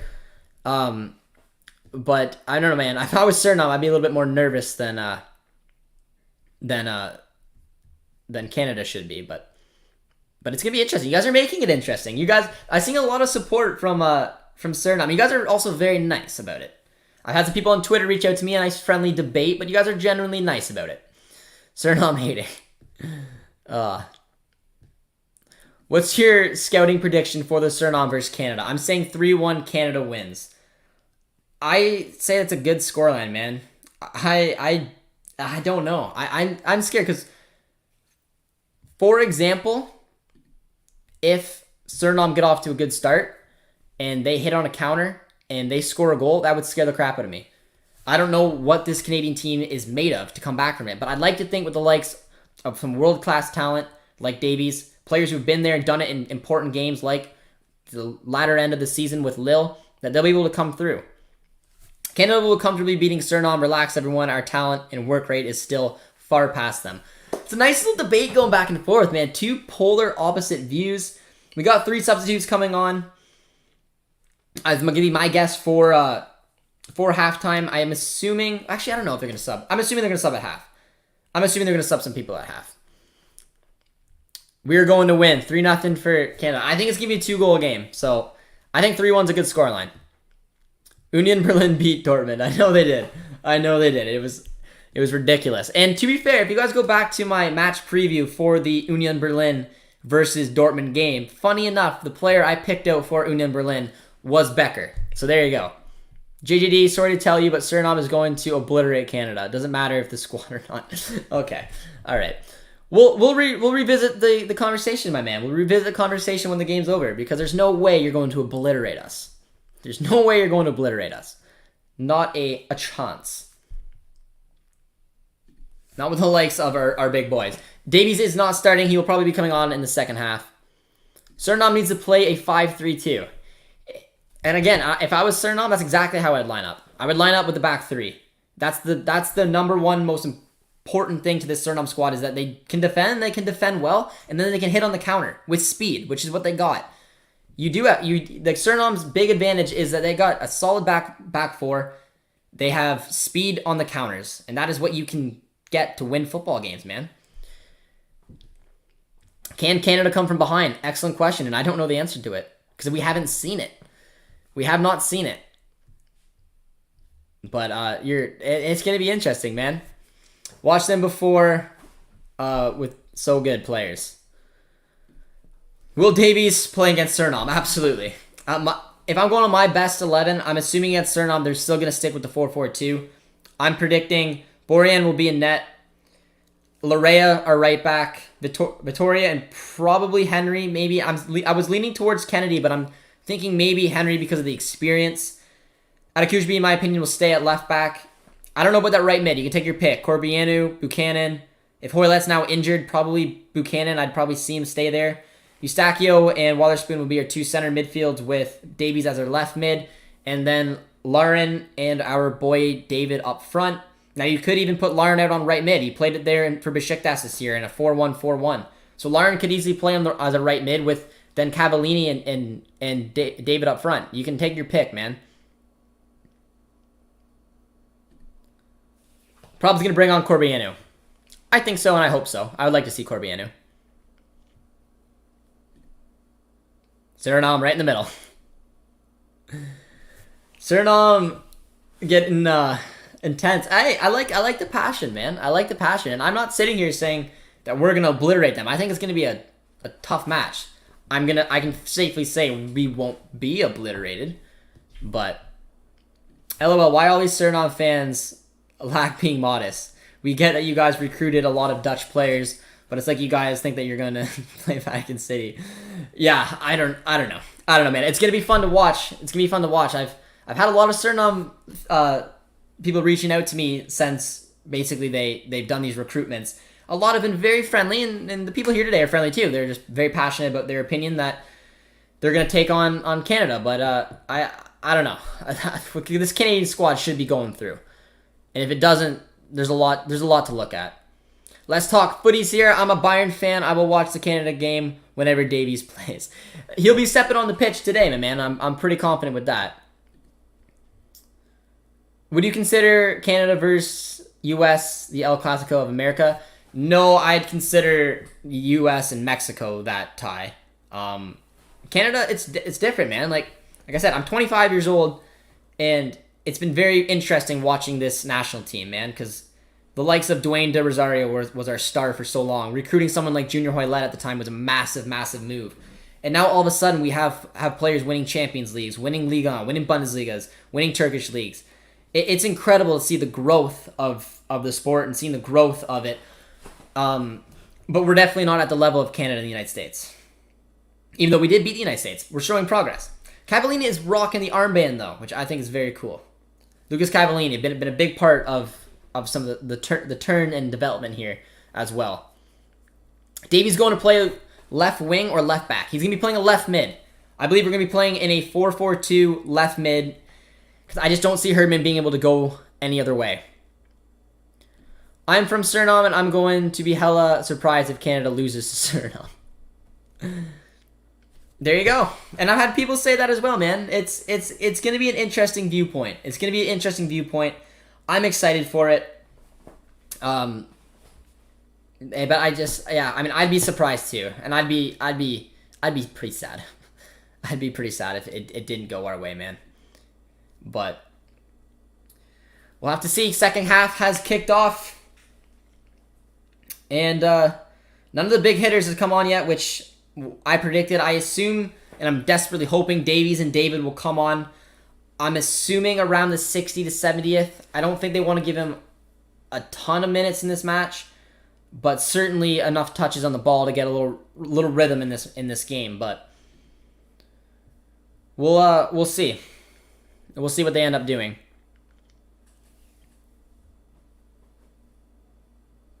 Is Hoylett injured? He got subbed off early. He did pick up a knock. David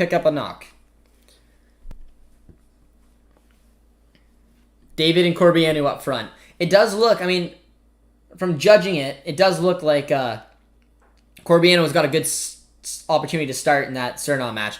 Corbianu did come on at halftime for Miller, so he's playing up front, I'm assuming, with our boy Cavallini.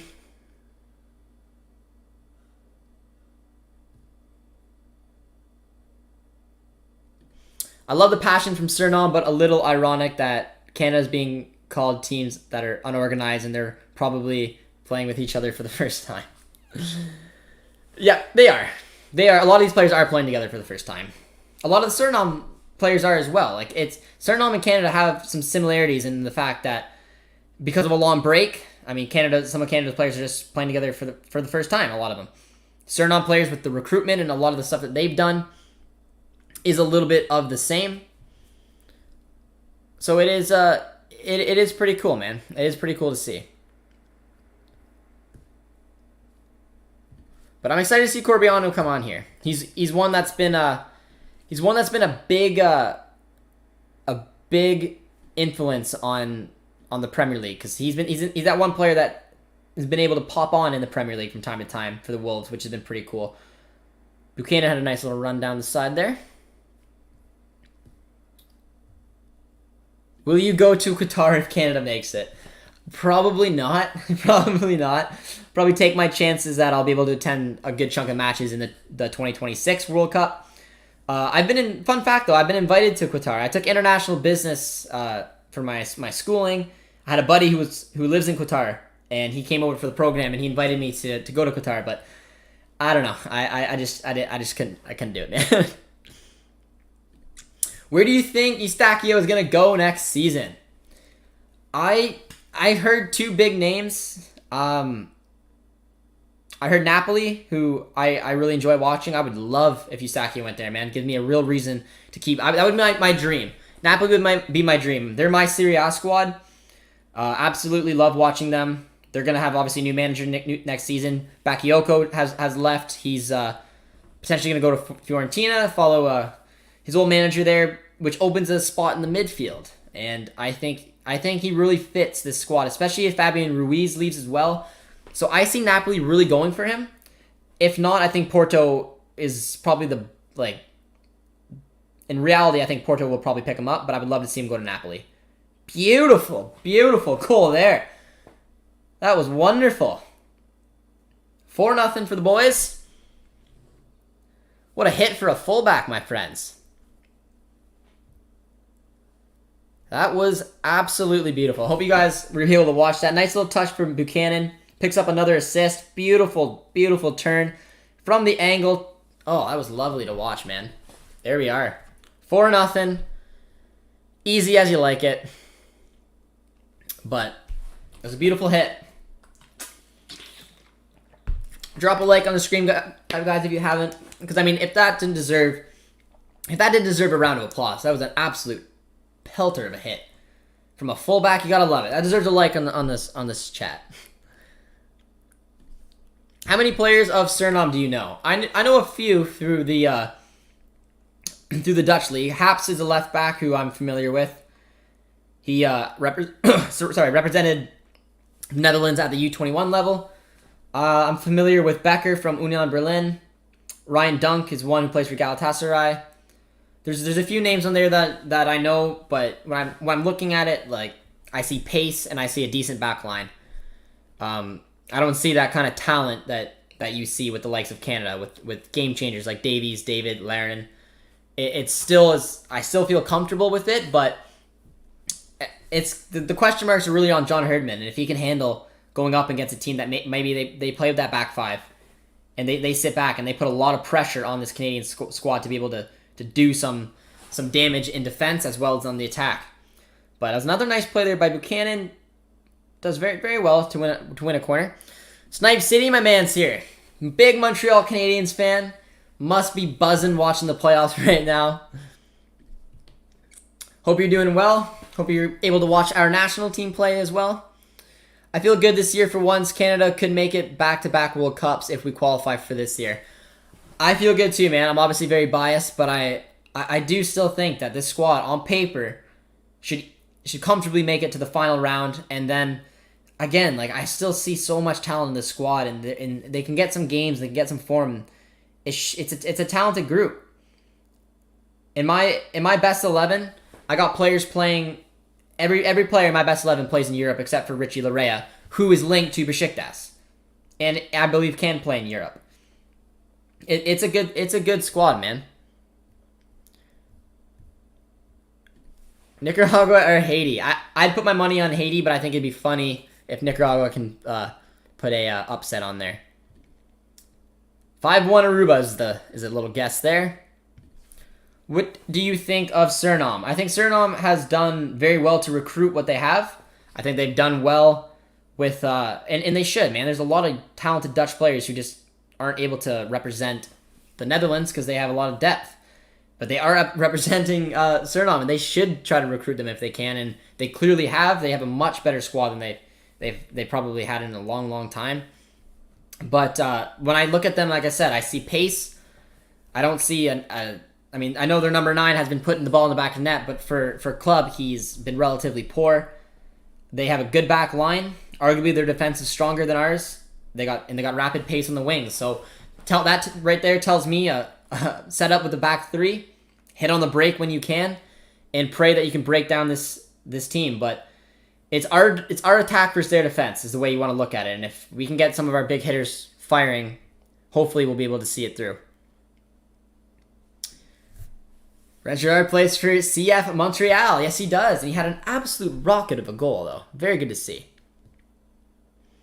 Guys, like the video. Big shout out, my friend. I appreciate the support. I would enjoy if you guys are new around here, subscribe. Always important for the growth of the channel. We do a lot of Borussia Dortmund content. As you guys know, we have affiliation with the club. We got working on a nice Borussia Dortmund content coming up. A little surprise there, but I always enjoy being able to stream for my national team when the time comes. So I am excited to be here. Hopefully you guys are as well. And dropping a like would mean a lot. What an intense first goal it was, man. Beautiful turn, absolute rocket. Oh, it just put out another one. Hit that on the volley. That would have been a beautiful brace. But I've really enjoyed watching Buchanan on this right-hand side. I think pushing him up the pitch a little bit more is important. And he's a player who I said has been linked to some big clubs around the world. Him and Eustachio, I believe, could potentially make that jump to a top 5 league. And Buchanan just got that wicked pace. It's something that you're going to see him use a little bit on this right-hand side, whipping in crosses. He's got 2 assists already in the game. He's been all over the ball. It's good to see, man. He's one that's been highly rated, and it's good to see him get locked down. Am I the only one that is nervous for both teams? Dwayne, which one are you going for? Are you a Canadian men's national team fan, or are you a fan of the Suriname squad? They can if they do what the Leafs did. Oh, the Maple Leafs. I'm an Ottawa Senators fan, my friends. So I was very excited to see the Leafs lose.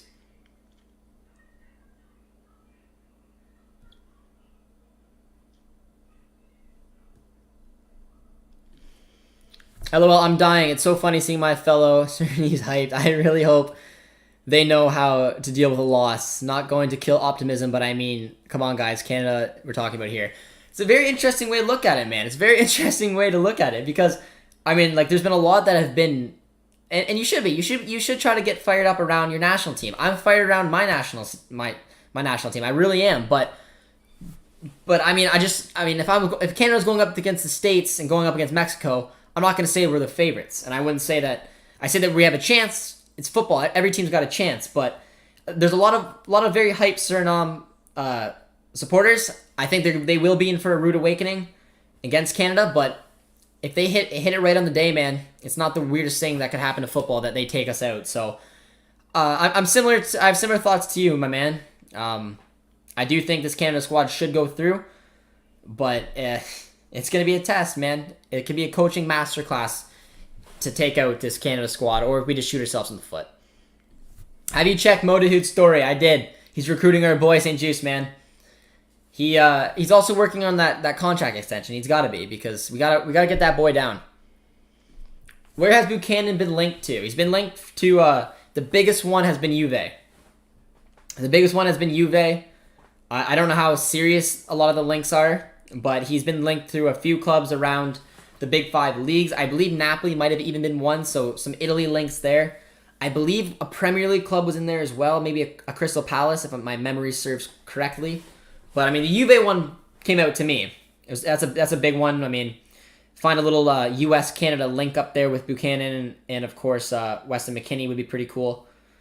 But I'd love to see him make that step, man. Like I said, oh, what a ball. Buchanan, no! Would have been a perfect ball. But I'd like to see, out of this squad, I would love to see Buchanan and Eustachio make that jump to a top 5. Napoli for Eustachio, for me, would be huge. And if they picked up, Buchanan could be similar to a Quadrado, man. He'd be a perfect replacement. Can play as a right back, can play on a right mid. It'd be cool. Right now, I'm leading a bit, Suriname, but Canada is so good. It's so hard. Come on, man. You got to go for Canada. Come on. We booed the refs on Thursday for stopping the Mexico-Costa Rica game. CONCACAF refs. I didn't see that. Agent Mo. My boy. My boy Dahoud. Oh, that's a good ball. Can he get there with pace? The Aruba keeper does well. Yeah, If you guys know, if you guys followed me throughout the season watching Dortmund, I mean, I'm a huge fan of the way that Dahoud plays, and I really believe Eustáquio plays a similar kind of way. A very intelligent footballer, very good on the ball, very technically gifted. It's very cool to see him do his thing, and I'm hoping to see him make that jump because I do think he's good enough. I'm watching the game on a Croatian sports channel. Why is it not on a Canadian sports channel? That's very funny. There was when I did the first watch along here in the channel, there was a lot of very upset Canadians saying that the ability to watch our national team live on television is hard. They went a different route. The way that the footage has been picked up, it's been picked up by One Soccer, similar to the way that DAZN kind of took the Champions League rights from TSN here in Canada. It is, man. It's very, very different. It's very, very different. So I know it's frustrating. I don't know how you're watching on a Croatian one. What a touch! But that was a good save there by the keeper. It was a good touch. I'm not sure who that was, if that was Cavallini or not. If it was for the hat trick. But it is a big complaint, and it should be. Nope, that was Witherspoon. It's a nice turn though. But there should be more accessibility for if this sport to really grow, man. You need to have access everywhere to watch this team. You absolutely do. Who's Buchanan? He's a right wing back / right back / right attacking mid. Plays for New England in the MLS. Very pacey, talented player who's been linked to some big names around the world. I'm not going to say how legitimate all those claims were. The biggest one I heard of was, like I said, where the boy Weston McKennie plays in Juve. But I think he will make that leap, man. I do think that there's a market out there for him. That's a beautiful ball to Buchanan. Speaking of the man, for his hat trick of assists, nope, does well. The Aruba defense does very well there. LOL, the Canadians think the Dutch league is a non-skill league. We'll show them. I've never said that, man. I think the Dutch league is a very good league. I just think, for example, a lot of people saying like a lot of the players play in the Dutch league, but like I said, out of in my opinion, what Canada's best starting 11 looks like, it's every one of those players besides Richie Larea plays in a European team, and a few of those are top 5, but if not, the Turkish and Portuguese league, in my opinion, are higher up than the Dutch league. But the Dutch league is a good league too, and you can make your case that it's right up there with the likes of the Portuguese league as well as the likes of the Turkish league. But I don't disagree that the Dutch league isn't a good league, because I do respect it. It's got some good squads. We saw what Ajax did a few seasons ago, man. But it looks like we got some maybe knowledge about Buchanan, and we'll see what he says. His strongest link has been to Sporting. Personally, I would like to see him go to Burnley. They need a right mid.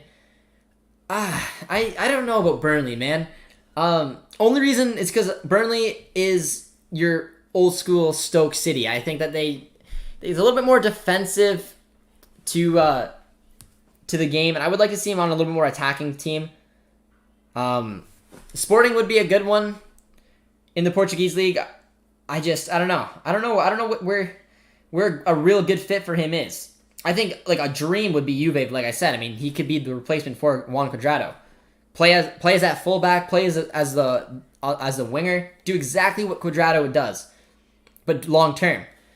Is he quite ready for a Juve step? Perhaps not. But I think it'd be a good look. I mean, potentially Juve signs him and loans him out to a Sporting. I want him to have an opportunity to play for I'd rather him play for Sporting, for example, and get those kind of opportunity to really engage games than sit back with a defensive Burnley. But I take your point. It's a poor effort from the top of the box, though. Holland is better than Mbappe. Well, my man, you know I'm a Dortmund fan, so I'm not going to disagree with you there. I even watched Canada hockey game against the USA on the Croatia Sports app. Man, you got to tell me where this Croatia game is. That's sweet. I don't know if you guys watched that hockey game, but I was pretty excited because that was an awful start for the World Championship for Canada. And I thought they were going to crash. I don't even think they were going to make it to the quarters. Now they're in the finals. Dutch League is a farmers league. A little harsh, but I mean, when people use the term farmers league for Liga, for Bundesliga, I don't think that's fair. I don't think you can call a top 5 league around the world a farmers league. I just don't like the term, man. Every league brings something different. It's what makes this sport so beautiful. And I don't know. I personally don't like the term. I do think the Dutch league is a good league. And I think that there's some good talent in that Suriname squad that come from it. We'll have to wait to the 8th of June, but the patience is killing me. It is for me too, my man. It is for me too. But we're 62 minutes in, man, and we haven't seen the big hitters yet. We haven't seen the big hitters, and I want to see some big lights drop on the stream here to get our boys in, because that's what I want to see. But Buchanan has been a lot of fun since he's moved to right mid, man, and it's good to see. He's cap tied, he's ours, and he's looked good out here on that right hand side, picking up 2 assists as well.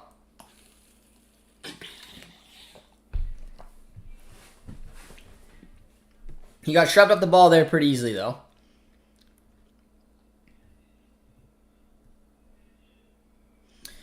Nah, Turkish league is below the Dutch league. I think they're pretty close. That's why I said you can make an argument. I think the Portuguese league is better than both. But I think you can make a case for either the Dutch league or the Turkish league. They're very similar in my eyes. I watch a lot more of the Turkish league because of Besiktas, because of 2 of my boys on that squad, but what do you think of Arnfield rejecting the call-up? I thought it kind of sucked that he rejected it. I mean, there was some reasons behind it.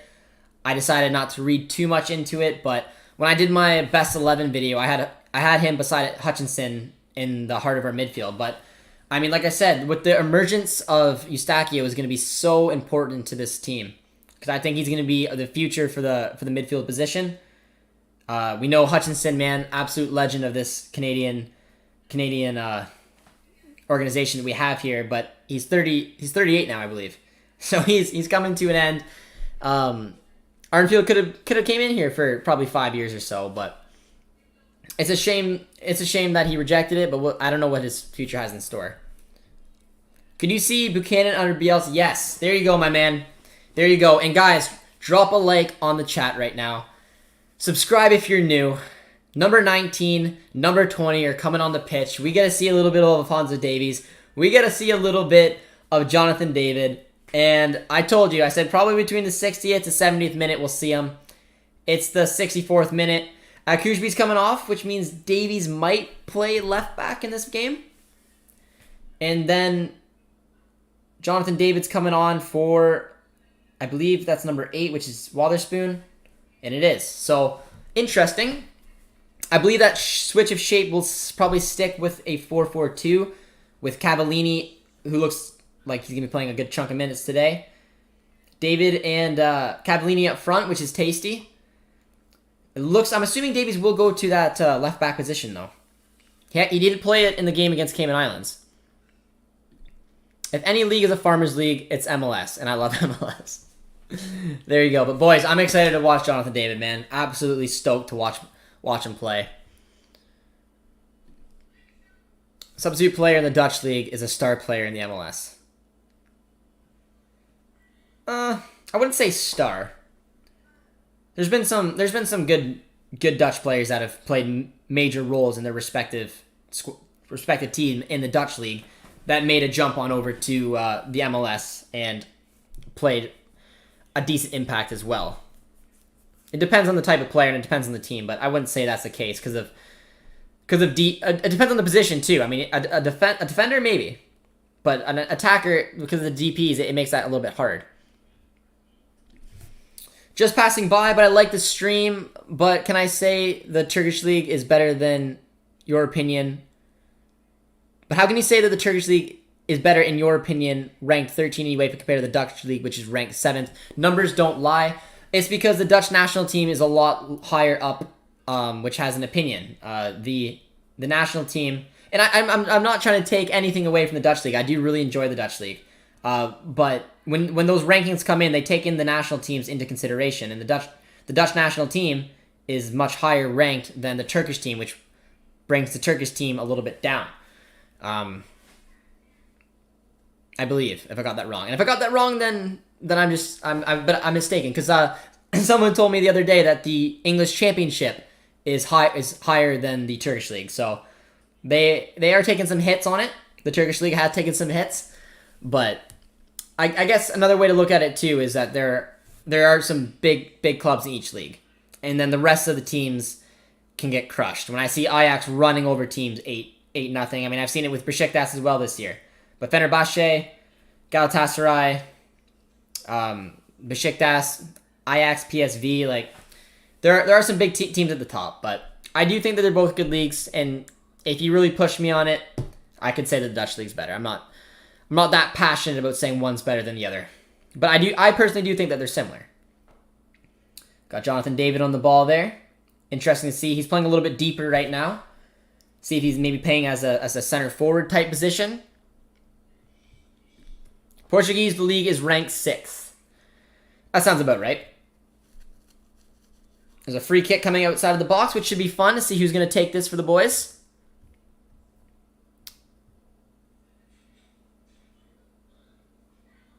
How is Steven Vittoria started for Canada?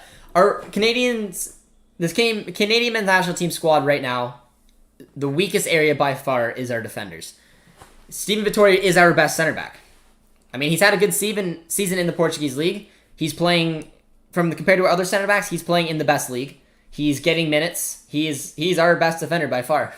So that shows where the I guess the potential to grow is in this Canadian squad. It is in the center back position, but we got a free kick coming up, which should be pretty fun. Ajax won 4 Champions League, equal to Madrid, Milan, Munich, and Liverpool. Way back in the day, but they also went to the semifinals recently. So, like I said, man, you can push me on it. And I could agree with you, my man. I could definitely agree with you because especially Ajax has done some incredible things over the last few years, and they've been a lot of fun to watch.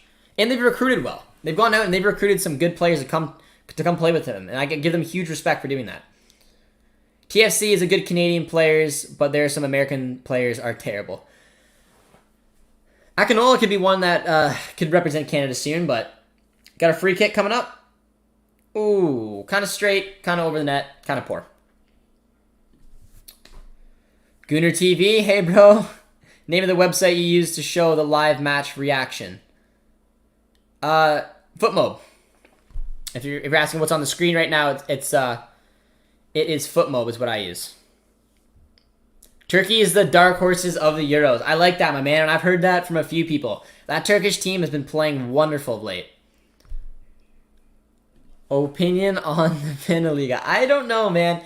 I'm a very traditional type of player, or I'm a traditional type of fan. I don't like change. I think that would help the new Dutch league / Belgian league be huge to compete for maybe that top 5 league in the world. I don't know what I think about. What do you guys think of that league? I don't know, man. I don't know. What do you guys think? Do you guys think it matters? That it could affect the league? Would you guys miss the Belgium league that's gone? Would you miss the Dutch league? Are you excited for a combination of both? Because it clearly would make the league a lot more competitive throughout the league, and which would make the Dutch league, in my opinion, skyrocket and compete with the likes of Ligue 1 for that 5th place spot.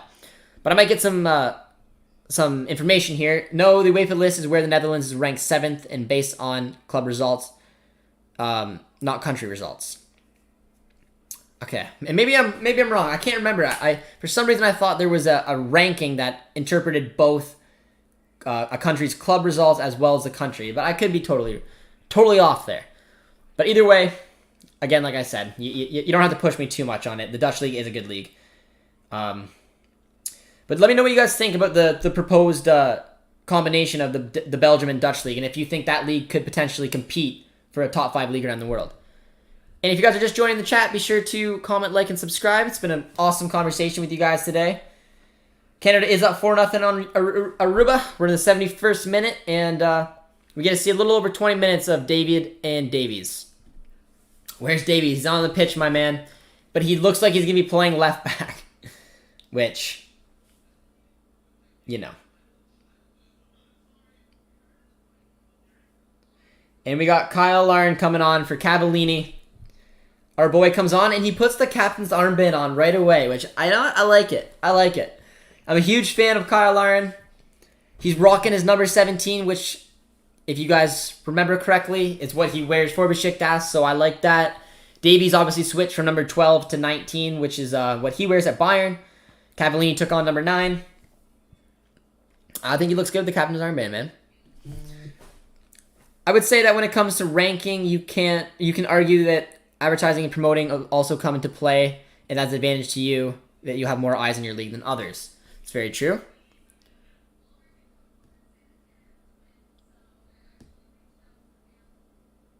Arrow from TFC is someone Canada may need to look into because, let's be honest, he probably isn't getting called up into Brazil. That's not a bad shout, man. It's not a bad shout, especially because we saw the States do it with Archer. The Columbus Crew center defensive midfielder is switching his allegiance from Brazil. Oh, that's a good turnover there. Finds Corbianu. Gonna go for a goal. A pretty comfortable save, but out for another corner. But it's not a bad shout, man. And honestly, if a player comes over to the MLS and represents a Canadian squad for 5 years and they want to make that switch, I'd take him in a heartbeat. I think our right back position is comfortable, though, with Alistair Johnson and Richie Larea. Arrow can play as a defensive midfielder as well. You're seeing that a little bit with TFC this year. So, yeah, I mean, I say recruit anyone you can, man. Finds Jonathan David, not a good touch. Thoughts on Ryan Dunk? He's a good center back, man. He's a big help for that Suriname defense. He's going to be huge for organizing that back line, for getting that team playing the way that they need to play to be able to shut down the Canadian side. Huge pickup for them, man. You can make it to 3.5k subs if Canada plays Haiti. Yeah, man. I mean, growth for the channel with the love of the Canadian supports would be huge for Canada going far. If we can make it past Haiti, it's a good interception there. Finding Alfonso, look at the patience. And that's what you can see, man. It's what you can see when you have someone like Davies on there. It's that second look that your average CONCACAF player just won't see.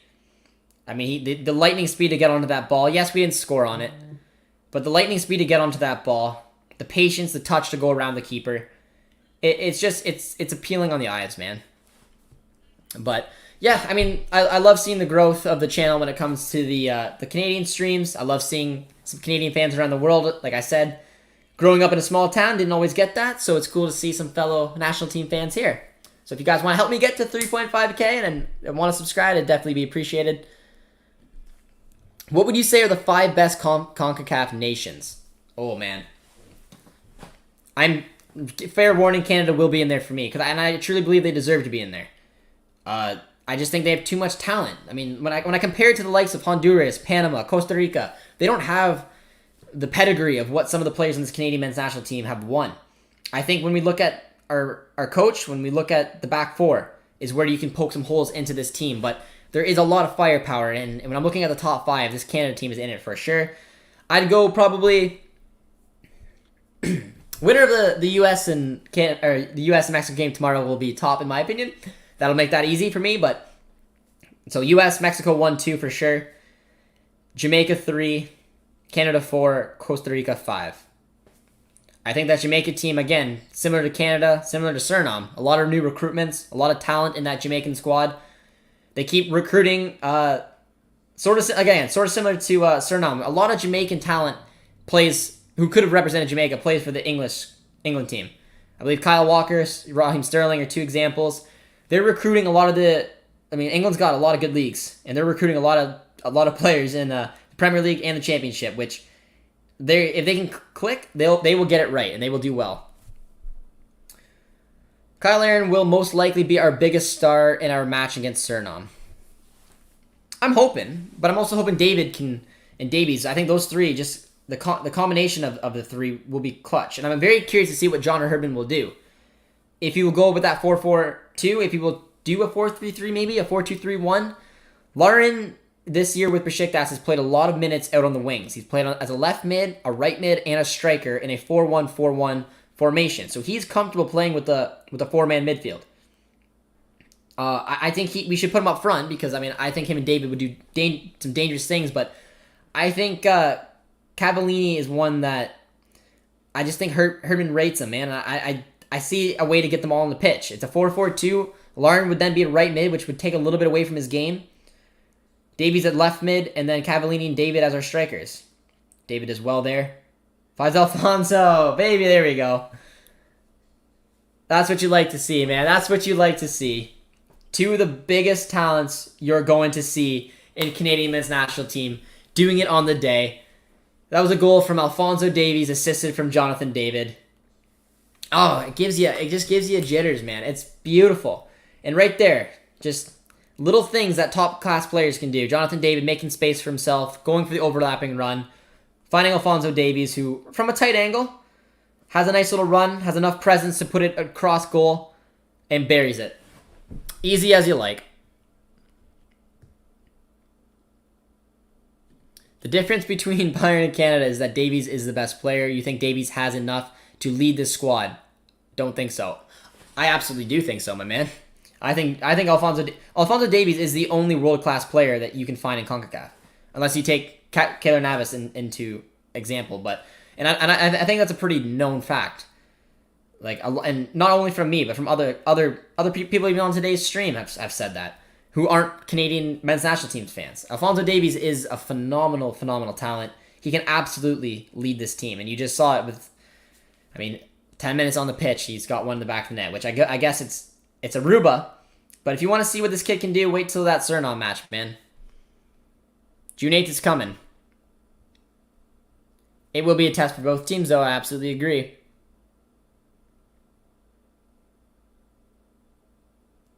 A collab between the Dutch League and Belgium League would be beneficial for both countries, would make the clubs stronger. It would bring in a very deep league.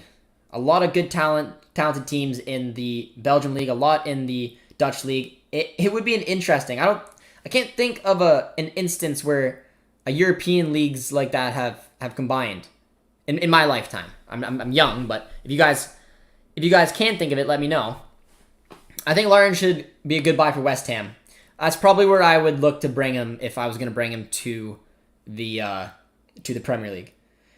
I think as good as Antonio is leading up front, I just don't think he's that natural striker. I think that he has done it well, and he has put up numbers. So it's hard to go against that, but I think it would be a good look. Corbiano did very well there. Do you think CONCACAF is becoming more competitive? Absolutely, man. And it's awesome to see. It's awesome to see. I remember being young and watching the Canadian team and watching them in a Gold Cup group stage, going 0 wins, 1 draw, 2 losses, finishing 3rd, and I was happy with that. Like, it has come a long way. I think still some of the old dogs, the Panamas, the Costa Ricas, Honduras, they're still there. They have that kind of talent. But the up-and-comers, Suriname's a good example as well. Canada has become a lot better. States are becoming, in themselves, more of a challengers when it comes to international, when it comes to potentially in the World Cup. It's great for this CONCACAF. It really is. And it's going to make for a very interesting Gold Cup, which I'm going to be very excited for.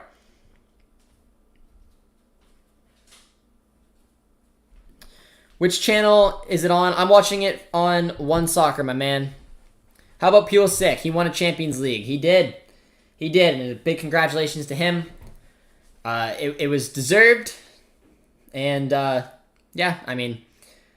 not much more I can say. I've always been a fan of Pulisic. I'm a Dortmund supporter, so Gio and Christian have 2 big soft spots in my heart, and I'm happy for him. And it's obviously huge for U.S. soccer, just like it was huge for Canadian soccer last year when Alphonso did something that I never thought I would have saw in my lifetime, man.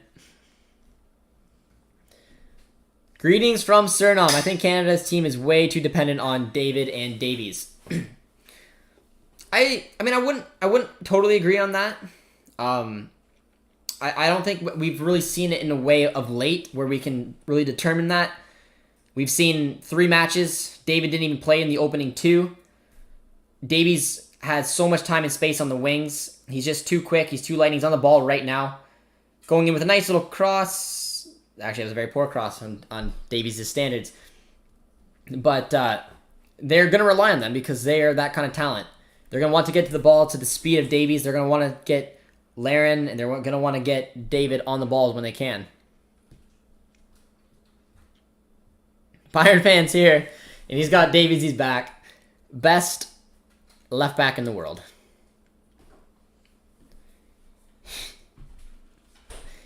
Dean Gore has a plan for Davies. You can plan for a player, man, but he's got some talent. I think Canada should utilize long shots against Suriname. I would like to see Witherspoon in the starting lineup. I think he should line up with Eustaquio. That's what I would like to see. 82nd minute though, guys. Game is winding down.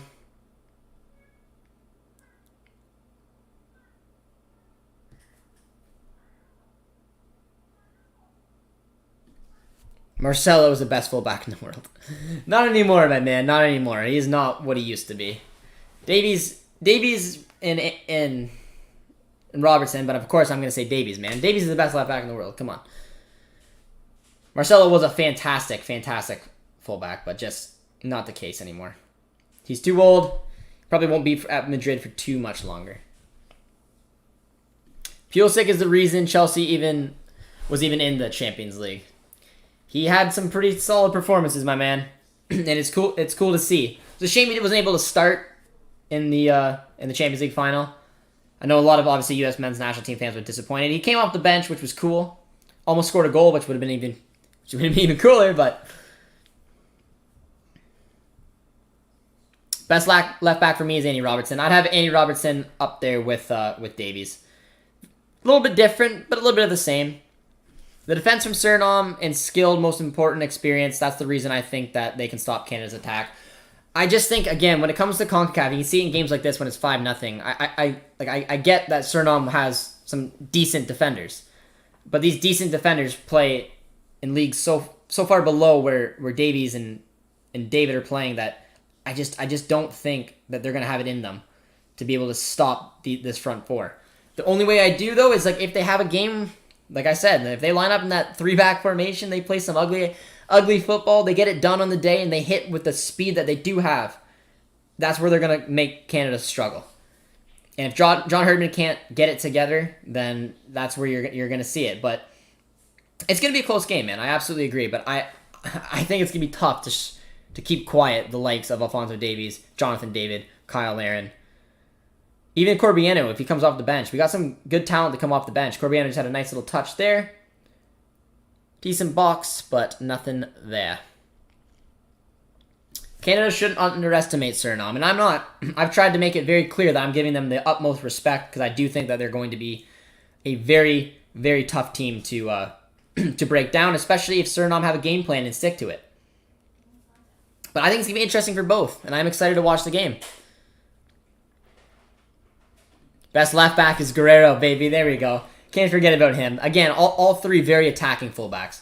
Davies, Guerrero, and Robertson, all phenomenal. All do things a little bit differently. One's got rapid speed. One excellent crosser of the ball. And Guerrero does it like no other. Technically gifted. Receives the ball. Can get up into play almost like a midfielder at times. Is Canada qualified if they win against Suriname and Aruba? Nope. If they win against Suriname, they will go on and probably take on Haiti.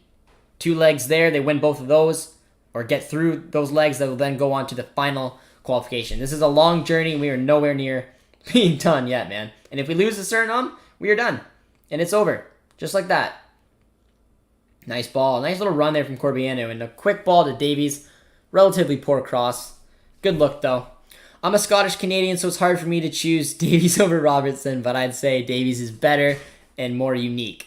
Well said, my man. Well said. Scottish Canadian, good to have you here. Your boy Witherspoon's doing very well. He represented Scotland at the U21s, as did Scott Arnfield. Arnfield obviously isn't representing us in these matches, which is a shame. Passing by your stream for the first time, do you think Canada has issues outside of their right back qualities? Oh, nice goal there. I'll touch on that question in a sec. Canada does make it 6. Easy enough. The man rocking the armband, Kyle Larin. It's good to see, man. It's good to see. These guys getting some touches, are big hitters. The big 3 coming on, all playing a part. I like to see it. I like to see it. It was a poor decision though there by the Aruba keeper, man. Just it's why it's like I don't like taking a look at these kind of matches. It's poor decision making. Goalie cannot have a touch. Intercepted quite easily by Fonzie.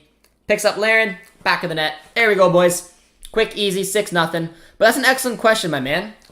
Hopefully you drop by the stream. You'll drop a like on it and subscribe. Much appreciated. But it's a good question. So once again, he's asking, do you think Canada has issues outside their CB qualities? So like I said, I mean, in CONCACAF, I think Borjan is a solid keeper. I think our keeper issues are not one that we really got to worry about. I think that our midfields I'm relatively comfortable with. I mean, like I said, Armfield and Waterspoon should be two options. Hutchinson was there as well. Eustachio. It's interesting to see where exactly you're going to go. But with Hutchinson and Armfield not coming up to this one, in my opinion, you have two clear options, and I'm comfortable with both. Both had excellent seasons. Both have done well for the national team. Good outings in the last round of fixtures. I'm comfortable with Waterspoon and Eustachio as our center mids. On the wings, I think Davies is where you want him on that left-hand side. You can have Cavallini, Larin, or David up front, depending on where you want to play Larin. And then on that right mid, you can take your pick. You could play Larin there. He has played it before. I'd rather Buchanan. I think I've seen enough from him in the game today to see that he's useful there. Junior Hoylett's always an option, but I just think Buchanan brings more speed. It's the center backs clearly that are the weak point. Vittoria is a good center back, plays in a good league. Another nice finish there by Jonathan David, man. And that's what I'm saying. People were saying earlier in this game, and I'm sorry I keep interrupting your question, but John Herman's got that little look. But they were saying like the team didn't look good, looked unorganized, and they didn't think with the likes of David, Larin, and Davies coming on the pitch, it would make a difference. And it's just not the case. There's just too much talent. Perfect little run, walks through, perfect finish. I love to see my boy score. And look at this. He's taken on 4 players, which shows the quality difference between Canada and Aruba. I get that. But if you're telling me that you're not scared with the likes of Jonathan David, Kyle Larin, and Alphonso Davies coming at you, you're mad. But it's a confidence too I like. David knows what he can do. He takes it by 3-4 players and takes it with the left. But when I look at the weaknesses of this team, man, I look at our fullbacks and I look at our center backs. So there you go. Outside of our center backs, which I do believe is our weakest link, I would go to fullbacks next. But I think Adekuzbi can play a good role at a left back. I think he plays out in Europe. He's got a lot of minutes. He does well. And I think Richie Larea can play for a European team as well. I think he will go to Besiktas. And I think Alistair Johnson's a good look. But, I mean, compared to the rest of the squad, they are the weak links. Who do you think will win the Euros? I'm going Belgium, baby. But, yeah. I mean, man, it's a good look to watch our boy score there. There's a lot of comments coming in, guys. I'm sorry if I miss any of them. Best left back ever was Roberto Carlos. Roberto Carlos was something special, man. I absolutely agree.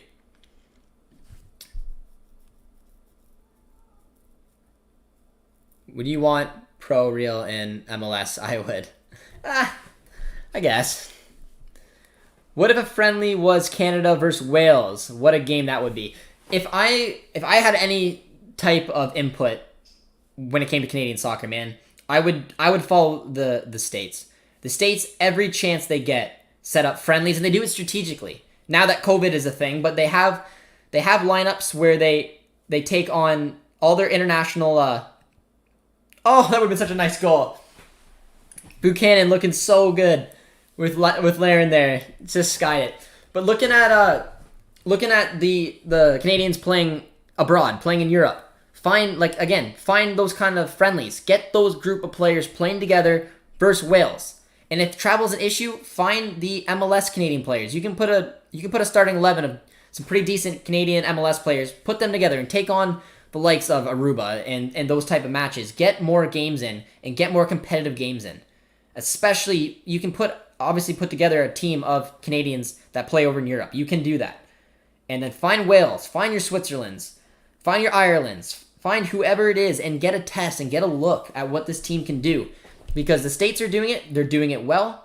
They're competing with the likes of Switzerland, with Ireland, with all those other teams. I know that I didn't play Ireland, but you get my point.